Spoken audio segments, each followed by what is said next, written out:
अस्सलाम वालेकुम, सुबह खैर। कैसे आप सब लोग? ठीक ठाक है, मज़े में हैं? ऐसा जनाब, इट्स मंडे। जी हाँ, मंडे तो साथ साथ है ही, लेकिन ये जो अब पूरा मंथ है, ये मंथ है जनाब बड़ी ईद की बड़ी तैयारियों का। अभी से आप देखें कि आज मंडे वाले दिन मुझे समझ में नहीं आ रहा था कि कहाँ से इतना ट्रैफिक आ गया है। पूरा हसन स्क्वायर जैम।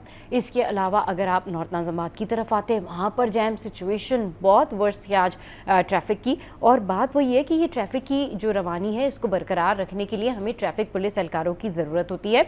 अब हमेशा मैं आपको बताती हूँ कि अक्सर ऐसा होता है कि हसन स्क्वायर का जो पुल है, वहाँ पर ये होता है कि कोई ना कोई एक गाड़ी ख़राब होती है, कभी बस ख़राब होती है, कभी कोई ट्रक ख़राब होता है, लेकिन किसी को कोई कुछ नहीं पता होता और वो ट्रैफिक घंटों घंटों वहाँ पर जैम रहता है, लेकिन कोई पूछने वाला नहीं है।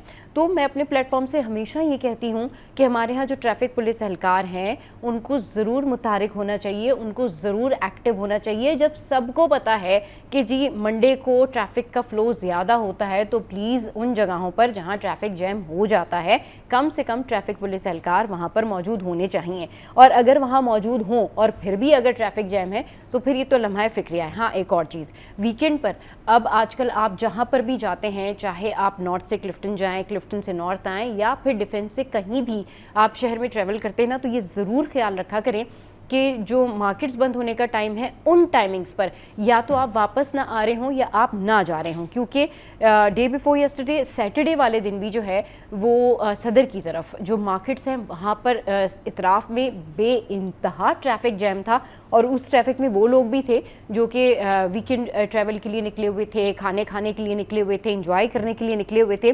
तो हमेशा ये टाइमिंग्स का ख्याल ज़रूर रखें कि जब भी आपको लगता है ना कि टाइमिंग्स इस तरह से हैं कि जी ये तो ऑफ टाइमिंग्स हैं मार्केट्स के जो अब चेंज हुए हैं, उस हवाले से आप ये बहुत सोच समझ के निकला करें। अच्छा जी, आगे बढ़ते हुए जल्दी से आपके साथ में रेमेडी शेयर करते हैं। रेमेडी क्या है? अच्छा जी, अब स्किन केयर की बात नहीं करते, सीज़न चेंज हो गया है और मक्खी मच्छर और डेंगू मच्छर जो है वो यूजुअली हमारे घरों में बहुत ज़्यादा नज़र आते हैं कि जी सफाई हुई है और फिर उसके बाद से मक्खी मच्छर आना शुरू हो गए हैं। तो इससे बचने के लिए जो है वो आप घर में अपने लिए केमिकल फ्री जो है वो लोशन बना सकते हैं। और ये बनाने का तरीका क्या है? तो भाई ये बनाने का तरीका ये है कि मच्छर मक्खी और डेंगू मच्छर के काटने से महफूज रहने के लिए जो है वो आपने ये सोल्यूशन तैयार करना है। आपने लेना है एक बॉटल में सादा पानी, उसके बाद जो है आपने उसमें ट्री ऑयल जो है उसके चंद ड्रॉप्स मिला देने हैं, फिर लेमन के चंद ड्रॉप्स आपने जो है वो शामिल कर लेने हैं, लौंग आपने डालनी है 8 से 10 और फिर पुदीना डालना है आपने, और फिर उसके बाद आप अगर चाहें तो सिरका डाल लें और फिर अच्छी तरीके से जो है ये महलूल ये सोल्यूशन तैयार करके आप अपने जो है वो हाथों पर पैरों पर लगाएं। देखें मच्छर जो है वो आपसे दूर रहेगा। फिर वो आपको जो है इस हवाले से जो मच्छर मक्खी या जो इस तरह के इंसेक्ट्स होते हैं वो आपको जो है आपके करीब नहीं आएंगे और इस तरीके से आप बच सकेंगे मुख्तलिफ बीमारियों से। तो ये आप कर सकते हैं। जबकि आपको ना मैं अब टाइल्स और जालियाँ साफ़ करने का भी एक तरीका बताऊँगी, लेकिन कल ज़रूर मैं आपके साथ में शेयर करूँगी जिससे बहुत सारे ऐसे इंसेक्ट्स जो हैं वो आपके घर के करीब नहीं आएंगे। अच्छा जी, गर्मी शदीद है, इस हवाले से मौसम की सूरत हाल मैं आपके साथ में शेयर करती हूँ कि शदीद गर्मी के पेश नज़र जो है वो अब ये इलेक्ट्रिक की एहतियाती तदबीर इख्तियार करने पर अपील भी सामने आई है। उन्होंने शहरियों से जो है वो एहतियाती तदबीर इख्तियार की। इसके अलावा उनकी जानिब से ये भी कहा गया है कि अगर पारा ज़्यादा होता है, लगभग 45 सेंटीग्रेड के करीब या इससे ज़्यादा होता है, तो जो मुआशी तौर पर वो लोड शेडिंग करते हैं तो शायद वो ना करें। शायद उन्होंने ये कहा है कि अगर ये गर्मी वाकई बढ़ जाती है तो कराची में शदीद गर्मी के पेश नज़र की इलेक्ट्रिक ने एहतियाती तदबीर इख्तियार करने की जो अपील की है कि इलेक्ट्रिक ने कहा है अपने सार्फिन से अपील की है कि वो तमाम ज़रूरी एहतियाती तदबीर इख्तियार करें और सुबह 11 बजे से शाम 4 बजे तक जो शदीद गर्मी के औकात हैं गैर ज़रूरी तौर पर घर से बाहर निकलने या सख्त जिस्मानी मशक्क़त से गुरेज करें। अच्छा, इसके अलावा जो है सूबाई डिज़ास्टर मैनेजमेंट अथॉरिटी PDMA ने कराची में शदीद गर्मी का अलर्ट जारी करते हुए इसके असरात को और इसके असर को कम से कम करने के लिए तमाम ज़रूरी इक़दाम करने की हिदायत की है। कि इलेक्ट्रिक के जो तर्जुमान हैं इमरान राना साहब, उन्होंने कहा है कि जैसे जैसे बिजली की तलब में इजाफा हो रहा है कि इलेक्ट्रिक कराची को बिजली की पायदार फराहमी यकीनी बनाने के लिए मुकम्मल तौर पर तैयार और पुरज़्म है। ये वही बात है कि जी अगर ज़्यादा गर्मी पड़ती है तो फिर उनकी जानिब से जो है वो सोचा जा सकता है कि बहुत ज़्यादा लोड शेडिंग ना हो। अच्छा जी, अब एक और ख़बर जो है वो आपके साथ में शेयर करते हैं और ख़बर क्या है जी कि रेड लाइन में ताख़ीर सिंध हुकूमत ने नहीं की, ऐसा कह रहे हैं जी शर्जील नाम मेमन। अच्छा जी, सीनियर वज़ीर सिंध शर्जील नाम मेमन ने दावा किया है कि कराची BRT रेड लाइन में ताख़ीर या कोताही सिंध हुकूमत की नहीं है। रेड लाइन मंसूबे के दौरे के मौके पर मीडिया से गुफ्तगू करते हुए शकील मेमन ने कहा कि FWO को काम मिलने के बाद तेजी से काम जारी है, किसी भी अदालती हुक्म के बावजूद काम एक सेकंड नहीं रुकेगा। अच्छा जी, सीनियर वजीर सिंध ने मजीद कहा कि हमारे ऊपर तौहीन अदालत हो जाए तो हम अदालत में सर झुकाकर माफ़ी मांग लेंगे, काम नहीं रुकेगा। अच्छा जी, उन्होंने ये भी दावा किया कि BRT आने वाली नस्लों का प्रोजेक्ट है, आवाम की परेशानी पर माजरत खां हैं। अच्छा जी, ये तो हो गई वो खबरें जो हमने आपके साथ में शेयर की। अब जो गर्मी की ताज़ा तरीन अपडेट है, मौसम की जो अपडेट है वो ये है कि शहर कायद में जो है वो गर्मी है शदीद, मौसम जो है वो खुश्क है। शहर का जो मौजूदा दर्जा हरारत है जी वो है 34 सेंटीग्रेड। अच्छा जी, और शहर का कम से कम दर्जा हरारत जो है वो 29 डिग्री रिकॉर्ड हुआ है और आज ज़्यादा से ज़्यादा दर्जा हरारत जो है 40 से 42 डिग्री तक जाने का इम्कान है। हवा में नमी का तनासुब जो है वो 27% रिकॉर्ड किया गया है। तो आपने गैर ज़रूरी घरों से बाहर नहीं निकलना है, गैर ज़रूरी धूप में नहीं निकलना है, हीट स्ट्रोक से बचना है, सनबर्न से बचना है और बहुत सारा पानी पीना है, हेल्दी रहना है। चलिए जी, शो में या वक्त तो एक ब्रेक का, ब्रेक के बाद वापस आएंगे, फिर करेंगे ढेर सारी बातें और स्टार्ट करेंगे पहला सेगमेंट फिटनेस के हवाले से। Stay with us. Welcome back. तो हम बात करेंगे फिटनेस के हवाले से। अच्छा जी, फिटनेस के हवाले से जब भी हम बात करते हैं तो हमारे जहन में योगा भी आ जाता है, एक्सरसाइज भी आ जाती है, फिर बहुत सारी ऐसी एक्सरसाइजेज होती हैं जो कि घर में आप कर रहे होते हैं, इजी स्टेप्स आप योगा के कर रहे होते हैं। But what is transformation actually? तो क्या ट्रांसफॉर्मेशन सबके लिए है? क्या ये जो है वेट लॉस करना या मसल गेन करना, या फिर ये जो ट्रांसफॉर्मेशन के मुख्तलिफ जो कहना चाहिए डिज़ायर्स होते हैं लोगों के अपने अपने, कि ठीक है जी हम अपने आप को इस तरह से इस वे में ट्रांसफॉर्म करना चाहते हैं कि जी ठीक है हमारा सिर्फ जो है वो मसल गेन हो जाए, या फिर हमारा जो है वेट इतना लूज़ हो जाए कि नहीं जी ठीक है हम स्मार्ट इनफ जो है ना, हम बहुत बस इतने ही स्मार्ट लगें, या हम इतना दुबला होना चाहते हैं। तो एक्चुअल में ट्रांसफॉर्मेशन क्या है और इसको कैसे टेकअप करना चाहिए, इस पर बात करने के लिए उस्मा नीले हमें ज्वाइन किया, उनको शो में वेलकम करते हैं। अस्सलाम वालेकुम उस्मा, गुड मॉर्निंग, कैसी हैं आप? वालेकुम अस्सलाम, good morning. I am good, आप कैसी हैं? मैं बिल्कुल ठीक ठाक। उज़मा, आज हम बात करते हैं ट्रांसफॉर्मेशन पे। एक्चुअली ट्रांसफॉर्मेशन है क्या, लोग किस तरीके से अपने आप को ट्रांसफॉर्म कर सकते हैं, और क्या ये ट्रांसफॉर्मेशन सबके लिए है? बिल्कुल, ट्रांसफॉर्मेशन सबके लिए है और ट्रांसफॉर्मेशन बहुत आसान है। ये बहुत इतना हार्ड नहीं है जितना लोग समझते हैं कि हाँ ट्रांसफॉर्म होना बहुत मुश्किल है, ठीक है। हाँ। लेकिन इसके लिए एक प्रोसेस होता है, एक प्रॉपर स्ट्रैटेजी होती है जो आपको फॉलो करनी चाहिए। सही। और ये कोई बैटल नहीं है कि आपकी विल पावर की बैटल है कि आपने विल पावर ही स्ट्रॉन्ग करनी है, नो। हाँ ऑल अबाउट द स्ट्रैटेजी, यानी आपको एक प्रॉपर प्लान पता होना चाहिए, एक प्रॉपर सिस्टम होता है जिसको आपने फॉलो करना होता है। और राइट। मतलब ट्रांसफॉर्मेशन जब भी हो सकती है। अच्छा, ये 10 to 15 डेज में कोई ट्रांसफॉर्मेशन नहीं होती कि आप लोग जो है मतलब सोचते हैं कि 10 डेज मैंने वर्कआउट कर लिया, एक्सरसाइज कर ली तो मैं ट्रांसफॉर्म हो जाऊंगा, नो।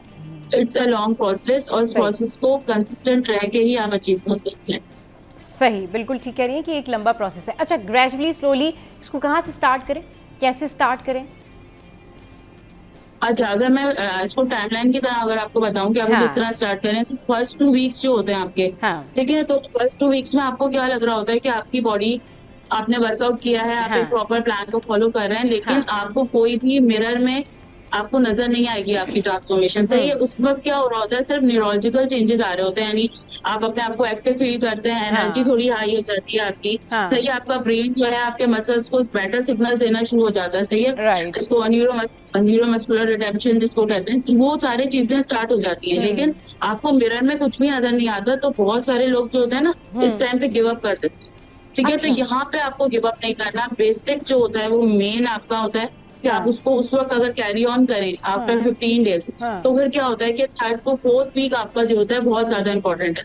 यानी सही। थर्ड वीक में अकॉर्डिंग टू 2022 की जो रिसेंट स्टडी है उसके मुताबिक जो बिगनर्स हैं, अगर वो हाँ 3 वीक्स भी कंसिस्टेंट ट्रेनिंग करते हैं और विदाउट गैप करते हैं, तो उनका 10 to 15% जो है वो स्ट्रेंथ इंक्रीज हो जाती है। तो अच्छा। ये सारी चीजें जहां से शुरू होती है, यानी आपने गिव अप नहीं करना। 2 वीक्स हाँ के बाद मेन स्ट्रेंथ आपकी थर्ड वीक के बाद स्टार्ट होती है, ठीक है। थर्ड फोर्थ वीक बहुत इंपॉर्टेंट है, और फोर्थ वीक के बाद जो है आपका फैट लॉस होना शुरू होता है, आपके कपड़े अच्छे फिट होने शुरू हो जाते हैं, आप अपने आप को मतलब एक बेटर फील करना शुरू होते हैं। तो ये सिर्फ वन मंथ लगता है कि आपको, हाँ, आपकी बॉडी ने अडेप्ट करती कोई चीज और आपको नजर आनी शुरू होती है। हाँ फिर आता है आपका सेकेंड मंथ, यानी अगर आप आगे जाएं आफ्टर 4 वीक्स के बाद, तो हाँ। सेकेंड मंथ में क्या होता है कि आपका फैट लॉस होता है, आपका मसल टोन होना शुरू हो जाता है, और आपको जो है लोग कहना शुरू करते हैं कि यस, उनको मतलब प्रोमिनेंट होती है एक चीज कि आपका वेट लॉस हो रहा है, आपका हाँ। फैट लॉस हो रहा है। फैट लॉस हो रहा है, तो सही। बेसिकली स्टेज बाय स्टेज है कि आपका बॉडी जो है वो फौरन कुछ भी इफेक्ट नहीं आता है।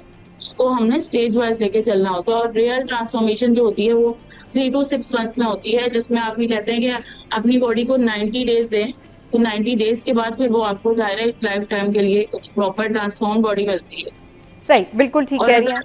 हाँ, अच्छा आपने कहा कि 90 डेज़ दें, फिर बॉडी जो है वो अपने आप हम्म, को ट्रांसफ़ॉर्म करती है।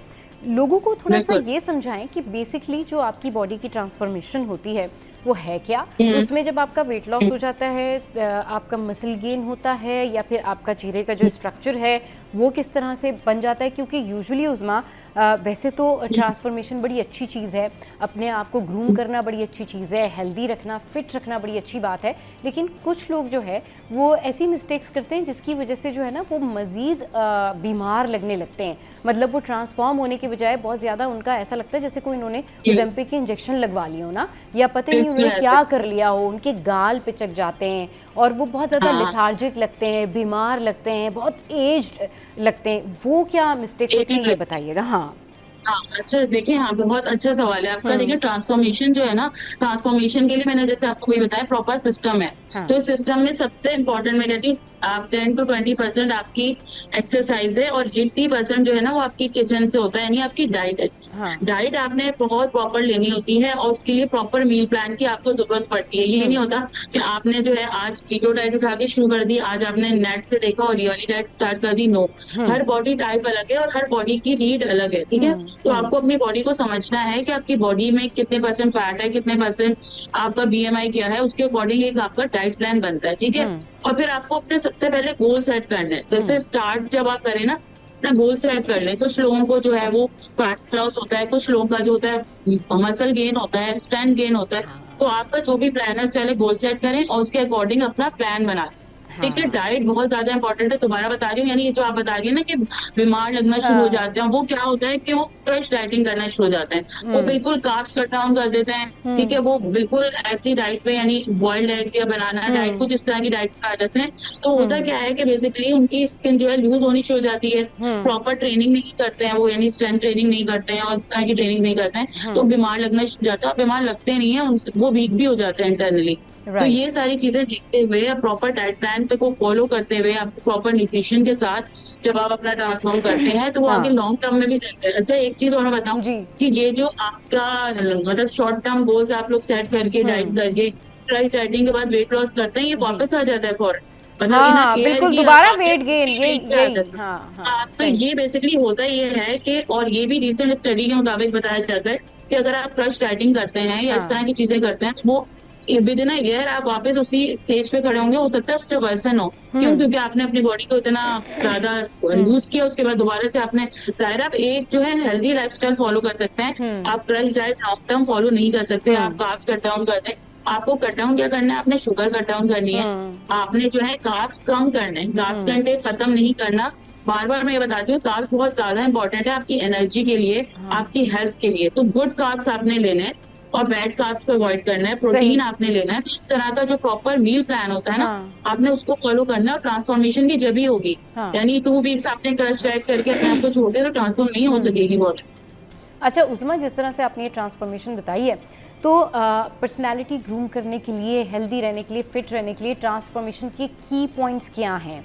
क्या कुछ करना चाहिए? और जिस तरह से आपने कहा ना good carbs and bad carbs, तो यूजुअली यस, ये यस। होता है कि ख़वातीन जब भी चाय में ज़्यादा चीनी पी रही होती हैं, तो जब उनको डाइट करनी होती है तो वो बिल्कुल चीनी का जो इस्तेमाल है वो बंद कर देती हैं, या फिर वो हाँ बिल्कुल शुगर वाली चीज़ों से जो है ना वो अवॉइड करती हैं। लेकिन उसकी वजह से ये होता है कि उनको बहुत ज़्यादा बीपी लो होना शुरू हो जाता है, या अगर ऑलरेडी उनकी बॉडी में वो चीज़ कम है तो वो उनको उस तरीके से मेंटेन नहीं कर पा रही होती। तो ये ज़रा एलैबोरेट कीजिएगा कि ट्रांसफॉर्मेशन, पर्सनैलिटी डेवलपमेंट ट्रांसफॉर्मेशन के जो की पॉइंट्स हैं क्या हैं, और अगर कोई ऑलरेडी उसकी बॉडी में बहुत सारी चीज़ों की नीड है, लाइक उसको वाकई शुगर इनटेक मेंटेन करनी है, वाकई उसको जो है वो बाकी कार्ब्स जो है वो मेंटेन करने हैं, तो वो क्या करे? मतलब वो फिर किस तरीके से ट्रांसफॉर्मेशन की तरफ जाएगा? सबसे पहले उसको अपनी हेल्थ के लिए कौन से टेस्ट करवाने चाहिए, क्या कुछ करना चाहिए, ये बताइएगा।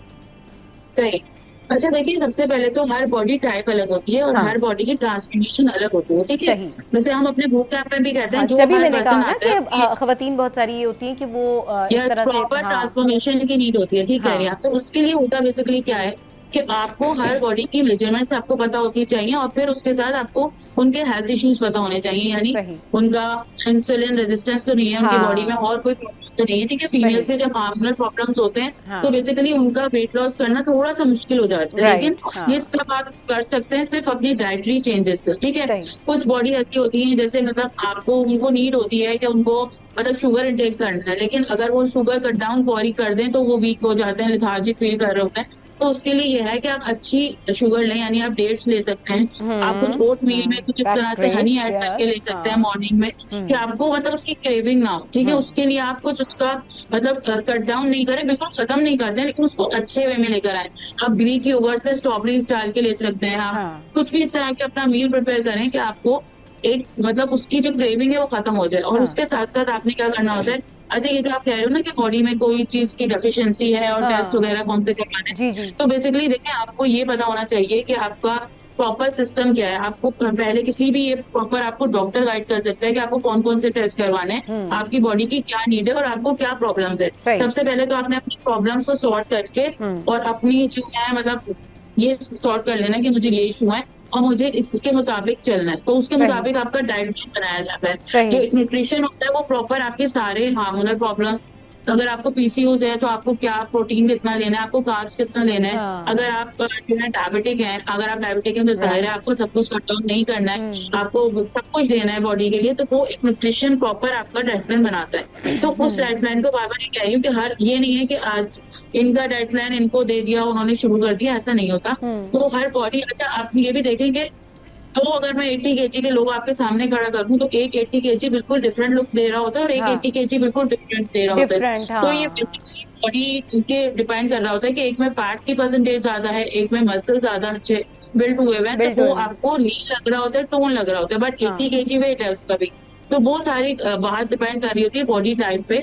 तो हुँ, आपको ये पता होना चाहिए कि मुझे किस वेट पे जाना है। अब ज़रूरी नहीं है कि आपको अगर एक ने अपना गोल सेट किया है कि यस मुझे 70 पे जाना है, तो दूसरा हाँ। 80 केजी वाला अच्छा, भी मसला ये है ना 70 कि पे ही कुछ लोग जाएगा। स्किनी होके या बहुत ज़्यादा वेट लॉस करके भी नहीं अच्छे लग रहे होते। यस, तो उनको ये यस नहीं देखना लग रहा चाहिए कि होता। हमारी जो बॉडी है या हमारी जो पर्सनैलिटी बिल्कुल, है, बिल्कुल। वो किस बॉडी मास पे जो है वो जाके एडजस्ट हो रही है या हमें किस तरह की बिल्कुल आप एक्सरसाइज़ करनी चाहिए? यस, हुँ, आपका बीएमआई कितना होना चाहिए, हाँ, आपकी बॉडी पे क्या सूट कर रहा है। देखिए हाँ, आपको मसल्स हमेशा पहले भी हमने जो स्ट्रेंथ ट्रेनिंग की बात की थी, वो यही की थी कि हाँ, स्ट्रेंथ डेवलप करनी है आपको अपनी बॉडी की। हाँ, तो यहीं पे वो बात आ जाती है कि आपको स्ट्रेंथ ट्रेनिंग करनी है, हाँ, आपको मसल बिल्ड करना है, आपको हाँ, लूज़ नहीं करना है कि लूज़ आप नहीं करना। लेथार्जिक और वीक लगें। हाँ, अगर आप स्ट्रेंथ ट्रेनिंग पे यहाँ पे इस पॉइंट पे जाते हैं, तो आपका ज़ाहिर है मसल टोन होते हैं और आप बहुत अच्छा फील करते हैं, बॉडी ट्रांसफॉर्म होके एक हाँ, अच्छा लुक दे रही होती है, यानी सही, ट्रांसफॉर्म होके ये नहीं हो कि आप बीमार हो जाएँ। हाँ, बीमार जभी लगोगे आप जब आपका जो है मतलब डाइट अच्छी नहीं होगी और हुँ। आपने गलत तरीके से अपना वेट लॉस किया हो।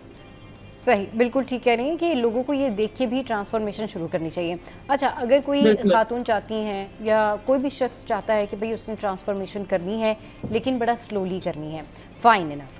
पहला स्टेप सही। क्या होगा? वो जो मैंने आपसे क्वेश्चन पूछा था ना कि इसके जो की हाँ, पॉइंट्स हैं, वो क्या होंगे? हुँ, ट्रांसफ़ॉर्मेशन के जो उसूल हैं, जो प्रिंसिपल्स हैं, वो क्या हैं, हुँ। जिससे आप हट के नहीं कोई भी ट्रांसफ़ॉर्मेशन कर सकते? वो ज़रा बताइए।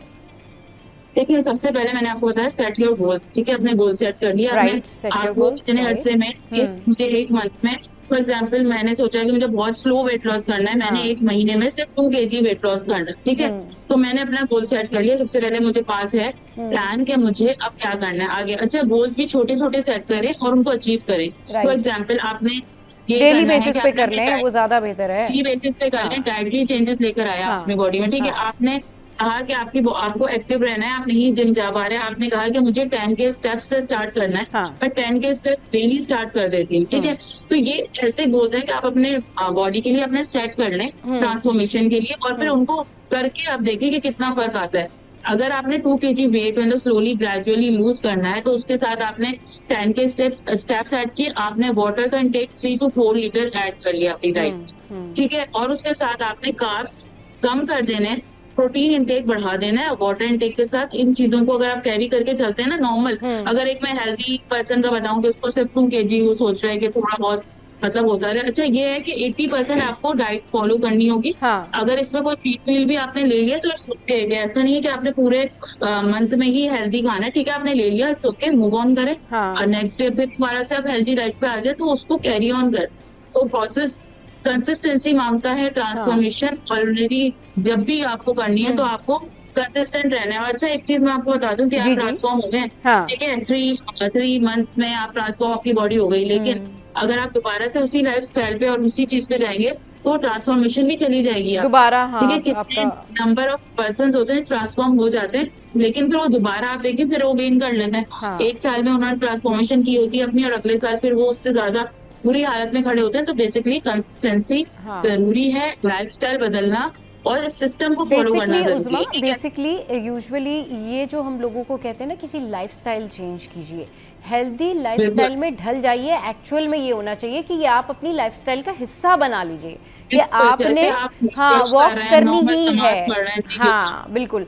वरना ऐसे ही है, अगर बिल्कुल इसको जब आप भी कोई एक किसी ट्रांसफॉर्मेशन हाँ होगी। किसी यूँ कहते हैं ना कि जी आपने क्रैश राइड कर रहे हैं, या कोई आप इसको जो है ना वो 3 मंथ्स का कोई आप पैकेज समझ के या कोर्स समझ के कर रहे हैं, तो यार डेफिनेटली बिल्कुल आपके क्रश लिए डाइट इफेक्टिव बिल्कुल नहीं नहीं करनी होगा। चाहिए, आपने इसके अंदर बिल्कुल अपनी एक्टिव नहीं होगा। पर्सनैलिटी के साथ इंडल्ज हो जाना है, मतलब आप इसको रूटीन का हिस्सा बना लें, जो आपकी रूटीन है उसका हिस्सा बना लें, राइट उस्मा?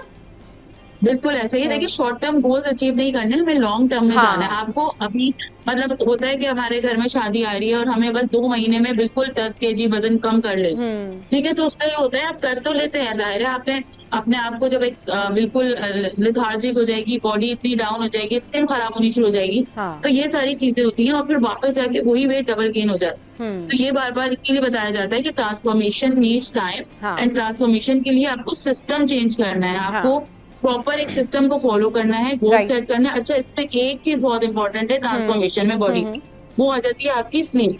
स्लीप 8 आवर्स की मस्ट है, ठीक है। अच्छा, ये भी एक स्टडी के मुताबिक, रिसर्च के मुताबिक बताया जाता है कि फैट लॉस उन लोगों का बहुत ज्यादा होता है जो अच्छी स्लीप लेते हैं और प्रॉपर अपने आप को रेस्ट देते हैं, बॉडी को, ठीक है ना। राइट। और जो लोग रेस्ट नहीं देते उनका सेम अगर वो फॉलो भी कर रहे हो, जो एक पर्सन कर रहा है जो अच्छी स्लीप ले रहा है, तो दूसरे का नहीं हो सकेगा फैट लॉस। क्यों? क्योंकि वो जो है एक प्रॉपर स्लीप साइकिल फॉलो नहीं कर रहे हैं, जो कि बहुत ज्यादा इंपॉर्टेंट है। आपके स्ट्रेस हार्मोन्स को कम कम कर रहा होता है और आपकी बॉडी को ट्रांसफॉर्म करने के लिए बहुत ज्यादा जरूरी है स्लीप, इन सारी सही। चीजों के साथ। चले जी, बहुत शुक्रिया उज़मा, आपने अपना कीमती वक्त हमारे शो थैंक के यू लिए सो निकाला। मच। बात यही है कि जब भी आप ट्रांसफॉर्मेशन की बात कर रहे होते हैं ना, जब भी आप ये सोच रहे होते हैं या आप कुछ करने का सोच रहे होते हैं कि भाई ठीक है, this is the high time, मतलब इट्स टाइम, अब मैं अपने आप को चेंज कर लूँगा या कर लूँगी, मैं ट्रांसफॉर्मेशन की तरफ जाऊँगी, तो पहले ज़रूर अपनी पर्सनैलिटी को अच्छे से देखें, अपने आप को देखें, लोगों से मशवरा करें, अपनी फैमिली से मशवरा करें कि भाई अगर मैंने 2 kg वेट लॉस करना है तो कहीं ये ऐसा तो नहीं कि मेरी पर्सनैलिटी से हट के लगेगा। तो जब भी आपने ट्रांसफॉर्मेशन की तरफ जाना है तो ज़रूर पहले आपने ये देखना है कि आप पर क्या चीज़ सूट करती है, आप किस तरह अच्छे लगते हैं। ट्रांसफॉर्मेशन करें हेल्दी रहने के लिए, ट्रांसफॉर्मेशन करें अपने लाइफस्टाइल को बेहतर करने के लिए, और जो ट्रांसफॉर्मेशन आप स्टार्ट करते हैं ये आपकी पॉजिटिव हैबिट्स होती हैं, तो इनको आपने कंटिन्यू करना है और इनको आपने फिर गिव अप नहीं करना है। फिर ये आप कंटिन्यूसली अपनी लाइफ में जब शामिल करेंगे तो आप फिर लॉन्ग टर्म फिटनेस की तरफ जाएंगे। बल्कि ऐसे नहीं होगा कि आपने 3 महीने वेट लॉस किया, फिर वेट गेन हो गया, फिर आप दोबारा से जो है वो क्रैश डाइट पर, ट्रांसफॉर्मेशन पे, एक्सरसाइज पे, योगा पे, स्ट्रेंथ ट्रेनिंग पे जो है वो फिर आप दोबारा से जाके वो करने लगे। ऐसा नहीं करना है, हर चीज़ को पॉजिटिवली करना है, ग्रेजुअली, स्लोली। और नताइज का आपने बिल्कुल ये नहीं करना है कि बिल्कुल इंतज़ार करना है कि जी आज डाइट शुरू की है, आज आपने जो है वो स्ट्रेंथ ट्रेनिंग शुरू की है या आपने कोई डाइट शुरू की है तो रिजल्ट फ़ौरन आ जाएगा, नहीं। लॉन्ग टर्म जब आप बहुत अच्छे मेहनत करके करते हैं तो लॉन्ग टर्म नताइज भी सामने आते हैं। चलिए जी, शो में यहाँ वक्त तो एक ब्रेक का, ब्रेक के बाद वापस आएंगे, फिर करेंगे ढेर सारी बातें। और आज हम बात करने वाले हैं कि जी बड़ी ईद की बड़ी तैयारियां होती, लेकिन तैयारियों में क्या कुछ है ये जानेंगे छोटे से ब्रेक के बाद। Stay with us.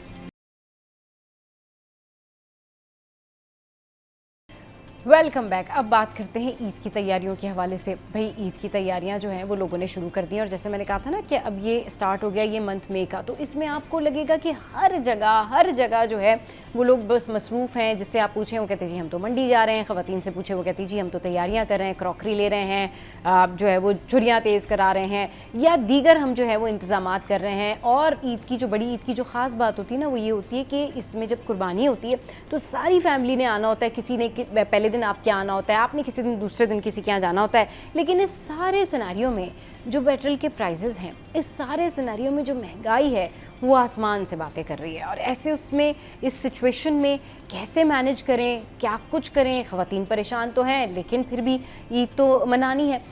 इस पर बात करने के लिए आयशा खान हमारे साथ मौजूद हैं, उनको शो में वेलकम करते हैं। अस्सलाम वालेकुम आयशा, गुड मॉर्निंग, कैसी हैं आप? वालेकुम सलाम। इतना अच्छा वार्म वेलकम किया आपने। मैं बिल्कुल ठीक ठाक हूँ, आप सुनाएं कैसी हैं? मैं बिल्कुल ठीक ठाक। बस देखिए, मैंने कहा वेलकम भी जो है वो आपको कर लूं और साथ साथ आज आपकी मैचिंग के कलर के कपड़े भी पहन लूं। ओ हाँ हाँ, मैंने भी थोड़ी देर पहले देखा था, आपने बहुत प्यारे कपड़े पहने हुए थे। चलें जी, नहीं आप भी माशाल्लाह से बहुत प्यारी लग रही है। अच्छा आयशा, ये बताइए कि ईद की Thank you। तैयारियां हो गई, क्या कुछ चल रहा है, कैसे मैनेज करें ख़वातीन?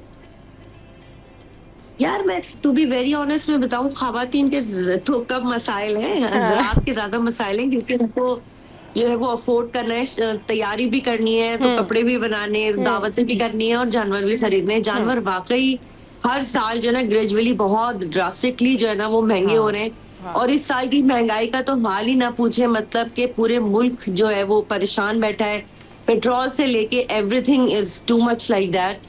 तो मेरे ख्याल से तो जानवर खरीदना इस दफा बहुत मुश्किल है, लेकिन इसका एक ही हल है कि एक बड़ा जानवर खरीदा जाए और उसमें हिस्से डाले जाए। मेरे ख्याल से तो बकरे लेना इतना आसान तो नहीं होगा, इस दफा मुश्किल है।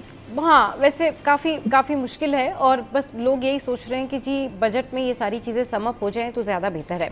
अच्छा चलें, ये तो हो गया महंगाई वाला एलिमेंट कि लोग परेशान हैं। और सिर्फ ईद पे ही नहीं, मतलब बड़ी ईद पे ही नहीं, हमेशा कोई भी हमारे यहाँ इवेंट होना तो उस पर लोग परेशान ही होते हैं, क्योंकि आपको पता है कि पूरी दुनिया में तो जो है वो बहुत ज़्यादा सेल भी लग जाती है और आसानियाँ भी पैदा कर दी जाती हैं। लेकिन यहाँ पर तो जैसे ही आप मतलब शाबान शुरू होता है तो आप देखिए रमज़ान में चीज़ें महंगी होती हैं, ईद पे चीज़ें महंगी होती हैं, फिर अब ये जो कुर्बानी का सीज़न है, बड़ी ईद का टाइम है, इस पे आप देखिए जो नॉर्मल चीज़ें वो भी महंगी हैं। ज़ाहिर लोग कपड़े भी बनाते हैं, फिर उस हिसाब से किचन की बहुत ज़्यादा शॉपिंग हो रही होती है। लोगों का बहुत ज़्यादा इसके ऊपर जो है वो इंटरेस्ट होता है कि जी ठीक है, हम नई क्रॉकरी ले आएँ, नई चीज़ें ले आएँ, हमारे पास अच्छे नाइफ्स होने चाहिए या हमारे पास अच्छे जो है वो चीज़ें होनी चाहिए, बारबेक्यू करना है, कई सारी ऐसी चीज़ें चाहिए होती हैं।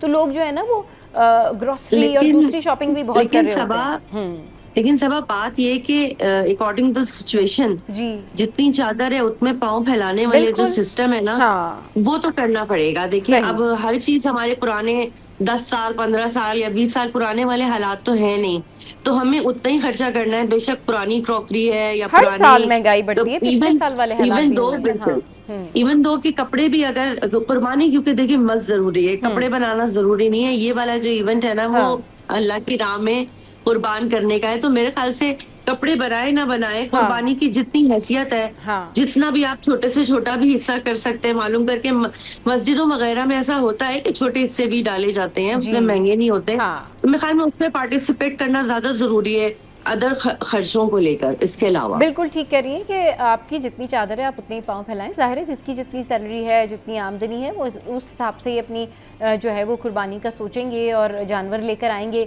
और उसी तरह जाहिर सी बात है वो अपने फिर घर का खर्चा भी उठाएंगे। अच्छा, अपार्ट फ्रॉम दैट महंगाई, परेशानी, अगर हम ये बात करें कि जो बड़ी ईद है उसकी तैयारियां क्या होती हैं, उस पर क्या कुछ किया जाता है, तो ये ज़रा बताइएगा कि किस तरह से तैयारी करनी चाहिए, और आखिर में जो ये चीज़ नहीं मिल रही है, फलां चीज़ नहीं है, या ये तो बड़ा ज़रूरी था, बारबेक्यू में ये भूल गए, ये सारा कुछ, ये किस तरह से तैयारी करनी चाहिए, इस पर बात करेंगे। लेकिन एक छोटे से ब्रेक के बाद हमारे साथ रहिए। Welcome back. तो बड़ी ईद की बड़ी तैयारियों के बारे में बात कर रहे हैं, साथ साथ महंगाई भी है, लेकिन फिर भी मैनेज तो करना है। ख़वातीन कैसे तैयारी करती हैं, क्या कुछ होता है, इस पर बात करने के लिए आयशा खान हमारे साथ मौजूद हैं। आयशा, बताइएगा कि किस तरह से तैयारी करनी चाहिए और क्या क्या कुछ सलीके शुआरी से कर लेना चाहिए ताकि बाद में परेशानी नहीं हो, ईद वाले दिन किसी किस्म की जो है वो परेशानी का सामना नहीं करना पड़े, मेहमानों के सामने जो है वो कोई 2-4 चीज़ें कमी ना हो जाएं कहीं। जी, अच्छा, सबसे पहले अहम चीज़ है दही। अच्छा, दही बहुत शॉर्ट हो जाती है मार्केट से, बकरा इतना तो नहीं मिलती है, राइट, तो वो लेकर के ना फ्रीज करना पड़ेगी। उसके अलावा टमाटर है, ये अहम चीज है जो रखना पड़ता है। और दूसरी दही हो अहम गए, चीज होती है टमाटर हो गए। अच्छा, थैलियां होती हैं जिनमें हिस्सा बना के ना बांटा जाता है, वो हाँ। थैलियां बहुत अहम होती हैं। उसके अलावा जो है, जहाँ तक खाने पकने की बात आ गई, तो उसके सारे मसाला जात जो है वो तैयार होने चाहिए। आप सही कह रही हैं। हाँ। बारबेक्यू के टाइम ऐसा होता है कि ये चटनी नहीं बनी, इसमें पपीता थोड़ा लगाने से रह गया है, हाँ। ये ज्यादा हो गया, कम हो गया। लेकिन बात है कि वो तो जिस दिन गोश्त बनेगा उसी दिन मसाले लगाए जाएंगे। लेकिन बेहतर ये है कि कोयले और अंगीठी ये सब मतलब एक पहले से नजर में रखें कि चीजें कंप्लीट है कि नहीं। पहले दिन तो राइट। देखें कलेजी बनती है, हाँ। कलीजी बनती है, उसका तो खैर मजा ही कुछ और है। अच्छा हुआ भी, होता भी यही है हाँ। कि किसी के घर में कसाई पहले आ जाते हैं, किसी के घर में देर से आते हैं। सबसे ज्यादा पर हमारे नखरे तो यहाँ कसाई के होते हैं बड़ी ईद पे। यही, और जो हमें कसाई मिलता है ना हाँ। सबा, आमतौर से वो बिल्कुल ही जो है ना फारिग होता है। अच्छा। उसको, हाँ, वो सिर्फ वो वाला कसाई होता है जो बकरीद पे कसाई बनते हैं ना, अच्छा अच्छा वो अच्छा, मिलता है हमें। मौसमी तो कसाई। गोश्त की जो है ऐसी तैसी करके वो जो जाता है ना, हाँ। तो इस दफा तो खैर हमने सोचा है कि हम कुर्बानी करा के ना रख लेंगे, हाँ। उसे बनवाएंगे थोड़ा ईद के बाद ना, ताकि थोड़ी शक्ल तो निकले, ताकि किसी को दें भी तो वो छिचड़े और ये सब चीजें तो ना लगे ना, तमीज से हिस्सा बना के दें। दूसरी अहम बात ये है हाँ। कि अपना गोश्त आप जितना ना रखें तो बेहतर है, क्योंकि ये ईद जो है वो गरीबों की है कि हाँ। उनको भी बकरे का या गाय का गोश्त खाने मिलता है। बिल्कुल। तो प्लीज कंसीडर करें हाँ। कि थोड़ा अपना दिल मार लें। आप तो पूरे साल गोश्त माशाल्लाह खाते हैं, हाँ। तो थोड़ा सा उनका हिस्सा निकालें, अल्लाह भी राजी होगा, सही। बंदे भी राजी होंगे। हाँ। तो ये सिलसिला है। ये ज़रूर सोचना चाहिए कि जो हकदार हैं आप उनको हक दें। और जब आप कुर्बानी करते हैं तो वो जो बहुत सारे लोग ये होता है ना आयशा कि इतना गोश्त फ्रीज़र में जमा कर लेते हैं कि वो पता नहीं कब तक वो पकाते रहते हैं, और उसकी वजह से उनको बहुत सारे प्रॉब्लम्स भी हो जाते हैं, क्योंकि बिल्कुल ऐसा ही है। Excess of everything is bad ना। तो अब अगर आपने कुर्बानी की है तो फाइन इनफ, आपने अपने लिए जो गोश्त रख लिया है, अपने फैमिली के लिए या दावत के लिए जो रख लिया है वो ठीक है, लेकिन उसके अलावा जो भी गोश्त है वो ज़रूर आप लोगों में दें। और ये तो बड़ा ज़बरदस्त, ये कहना चाहिए, मतलब इंसानियत से बढ़ के तो कोई चीज़ है ही नहीं ना, कि आप दूसरों का ख्याल रखें और सराउंडिंग में देखें आप कि किसके यहाँ कुर्बानी नहीं हुई है, किसके यहाँ किसको गोश्त की ज़रूरत है, या आप भेज सकते हैं। ये चीज़ें जो है ये बड़ी बस ये खालिस नीयतें होती हैं जो अल्लाह पाक कबूल करते हैं, तो ये ज़रूर ध्यान रखना चाहिए। हाँ जी जी। ऐसा भी है कि पता है दरवाजों पे जो एक पेशावर लोग है ना, वो आके खटखटा के मतलब कितने घरों से, लेकिन हाँ। आपको उनके घर जाना है जो आपसे मांग नहीं रहे हैं। हाँ। मांगने वालों को तो बहुत लोग दे रहे हैं। बिल्कुल। अच्छा, दूसरा एक अहम चीज ये है कि हम लोग हमारे घर में ना, हमारे जो मियाँ शौकीन है, अपने दोस्तों के साथ जी जी। हलीम की डेट मनाते हैं, जब गोश्त सब अच्छा। अपने अपने घर से हिस्सा लाते हैं। हाँ। और वैसे तो ये जैसे कोई ट्रेडिशन नहीं है हाँ। कि बकरीद तो बने, लेकिन हमारे घर में ट्रेडिशन है अच्छा। कि वो हलीम जरूर बनता है। और वो अच्छा। इतने मजे का बनता है सबा, इस दफा मैं भी आपको इनवाइट करूंगी हमारे घर का, आप हलीम जरूर ट्राई करें।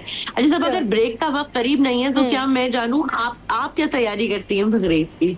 मैं क्या तैयारी करती हूँ, बस मेरी तैयारी ऐसी होती है कि ड्रेसेस ले लिए, घर में पूछ लिया कि भाई कुर्बानी है, गाय है, क्या है, और ये जो हमारे करस्पॉन्डेंट्स होते हैं इन्हीं से जो है वो पूछ के और कहाँ से अच्छा जानवर मिल जाएगा, ये सारा कुछ। बाकी ये सब चीज़ें अम्मी कर रही होती हैं, और फिर घर में करती हैं। हाँ बिल्कुल बिल्कुल, अम्मी कर रही होती हैं, और वही सारी जो है ना टेंशन ले रही होती हैं, बस ये आएगा, ये सारा कुछ आएगा, क्रॉकरी आएगी। हम भी नॉर्मल लोगों की तरह ही इस तरह से तैयारियां करते हैं। ज़्यादातर तो हम लोग आपके साथ होते हैं, शोज होते हैं, ये तो है। हाँ, ये फिर तो है। आप लोगों के साथ ही जो है वो बड़ी ईद हो या ईद हो तो वो गुजर जाती है। और अगर जब न्यूज़ थी तो न्यूज़ में तो पूरा पूरा दिन जो है वो हम लोग लाइव होते थे, बता रहे होते थे कि भाई कहाँ पर क्या हो रहा है, क्या सिचुएशन है। तो बस हम लोगों की तो इसी तरीके से ज़िंदगी है कि आप लोगों के साथ खुशी खुशी से जो है वो हम अपनी ईद भी सेलिब्रेट करते हैं। और ये बड़ा करम है अल्लाह पाक का कि इतने सारे लोग प्यार करते हैं, इतने सारे लोग जो हैं वो अप्रिशिएट करते हैं। तो this is good thing, this is blessing.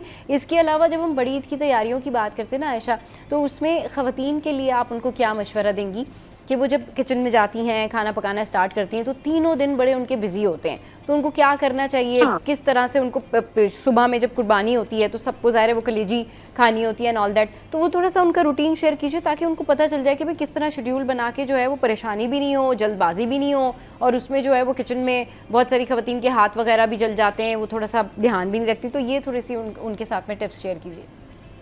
मेरे ख्याल में देखिए सबसे पहली बात के जो ड्रेसेस है ना वो हाँ। बकरीद पे बिल्कुल लाइट से होने चाहिए, लॉन और कॉटन टाइप के, हाँ। क्योंकि रेशमी कपड़े पहनने का कोई फायदा नहीं है, खुद को भी राइट। तकलीफ होगी, किचन में भी रहना है, हाँ। हिस्से भी बनाने हैं, गोश्त भी बांटना है। सही। तो मेरे ख्याल से बकरीद पे ना थोड़ा ड्रेसेस में हाथ हल्का रखना चाहिए, सही। खास तौर पे वो खवातीन जो कि घर में काम वगैरह कर रही हैं।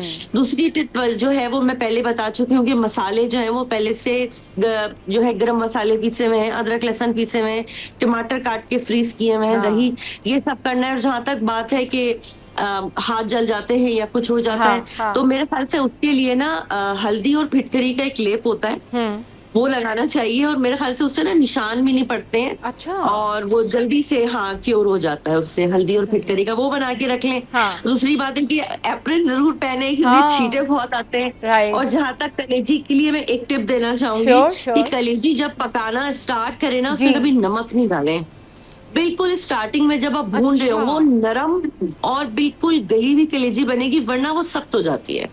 ये मेरा अपना अच्छा। आजमाया हुआ है कि नमक नहीं डालना है स्टार्ट में, हाँ। आखिर में भूनते वक्त डालना है। सही। फिर देखिए आपकी कलेजी बिल्कुल मलाई की तरह बनेगी, नरम एकदम। अच्छा, ये तो ज़बरदस्त आपने टिप जो है वो शेयर हम्म। की है। इसके अलावा दिन में क्या ऐसा पका लेना चाहिए कि वो आसानी से पक भी जाए, और अगर गोश्त नहीं गल रहा, क्योंकि जाहिर सी बात है ताज़ा गोश्त होता है, गोश्त नहीं गल रहा हो या जो आप बनाना चाह रहे हैं वो खाना बनाने में थोड़ी देर लग रही हो, तो क्या बैकअप पे क्या रख लेना अच्छा, चाहिए खवातीन को? मैं अपने अपने घर का हिसाब बताती जी, हूँ। जी, हम जी, लोग ना बिल्कुल। थोड़ा सा बकरे का गोश्त ना लेके रख लेते हैं अच्छा। पहले से। अच्छा, हाँ, अच्छा, उसकी ना यखनी तैयार रखते हैं ताकि अगले दिन जो है कलेजी बन जाए, साथ में पुलाव बन जाए, क्योंकि पता नहीं होता गोश्त कब तक बनेगा, अच्छा। टाइम लगता है, तो फिर सही। दोपहर का टाइम निकल जाता है। तो मैं ना यखनी बना के रख लेती हूँ, हाँ। और पहले दिन उसी उसी बकरे के गोश्त की ना वो मैं पुलाव बना लेती हूँ। मैं रात में जो है वो कढ़ाई या दूसरी चीजें मैं बना लेती हूँ, तब तक गोश्त बन चुका होता है। सही, सही। चलिए जी, बहुत शुक्रिया आयशा, आपने अपने वक्त हमारे शो के लिए निकाला और बहुत अच्छी अच्छी जो है वो टिप्स शेयर की, किचन हैक भी बताया कि भाई किस तरीके से कुकिंग हैक होते हैं, कि आपने क्या कर लेना चाहिए। चलिए जी, शो में यह वक्त है हेडलाइंस ब्रेक का। हेडलाइंस ब्रेक के बाद वापस आएंगे, फिर करेंगे ढेर सारी बातें, और आज हम जो है कुछ स्टाइलिंग के बारे में बात कर लेंगे। मुना जी हमारे साथ होंगी, उनसे पूछेंगे भाई जो नए फैशन ट्रेंड्स हैं, जो नए मेकअप ट्रेंड्स हैं, वो क्या हैं। आपने कहीं नहीं जाना, हमारे साथ रहना है। Stay with us.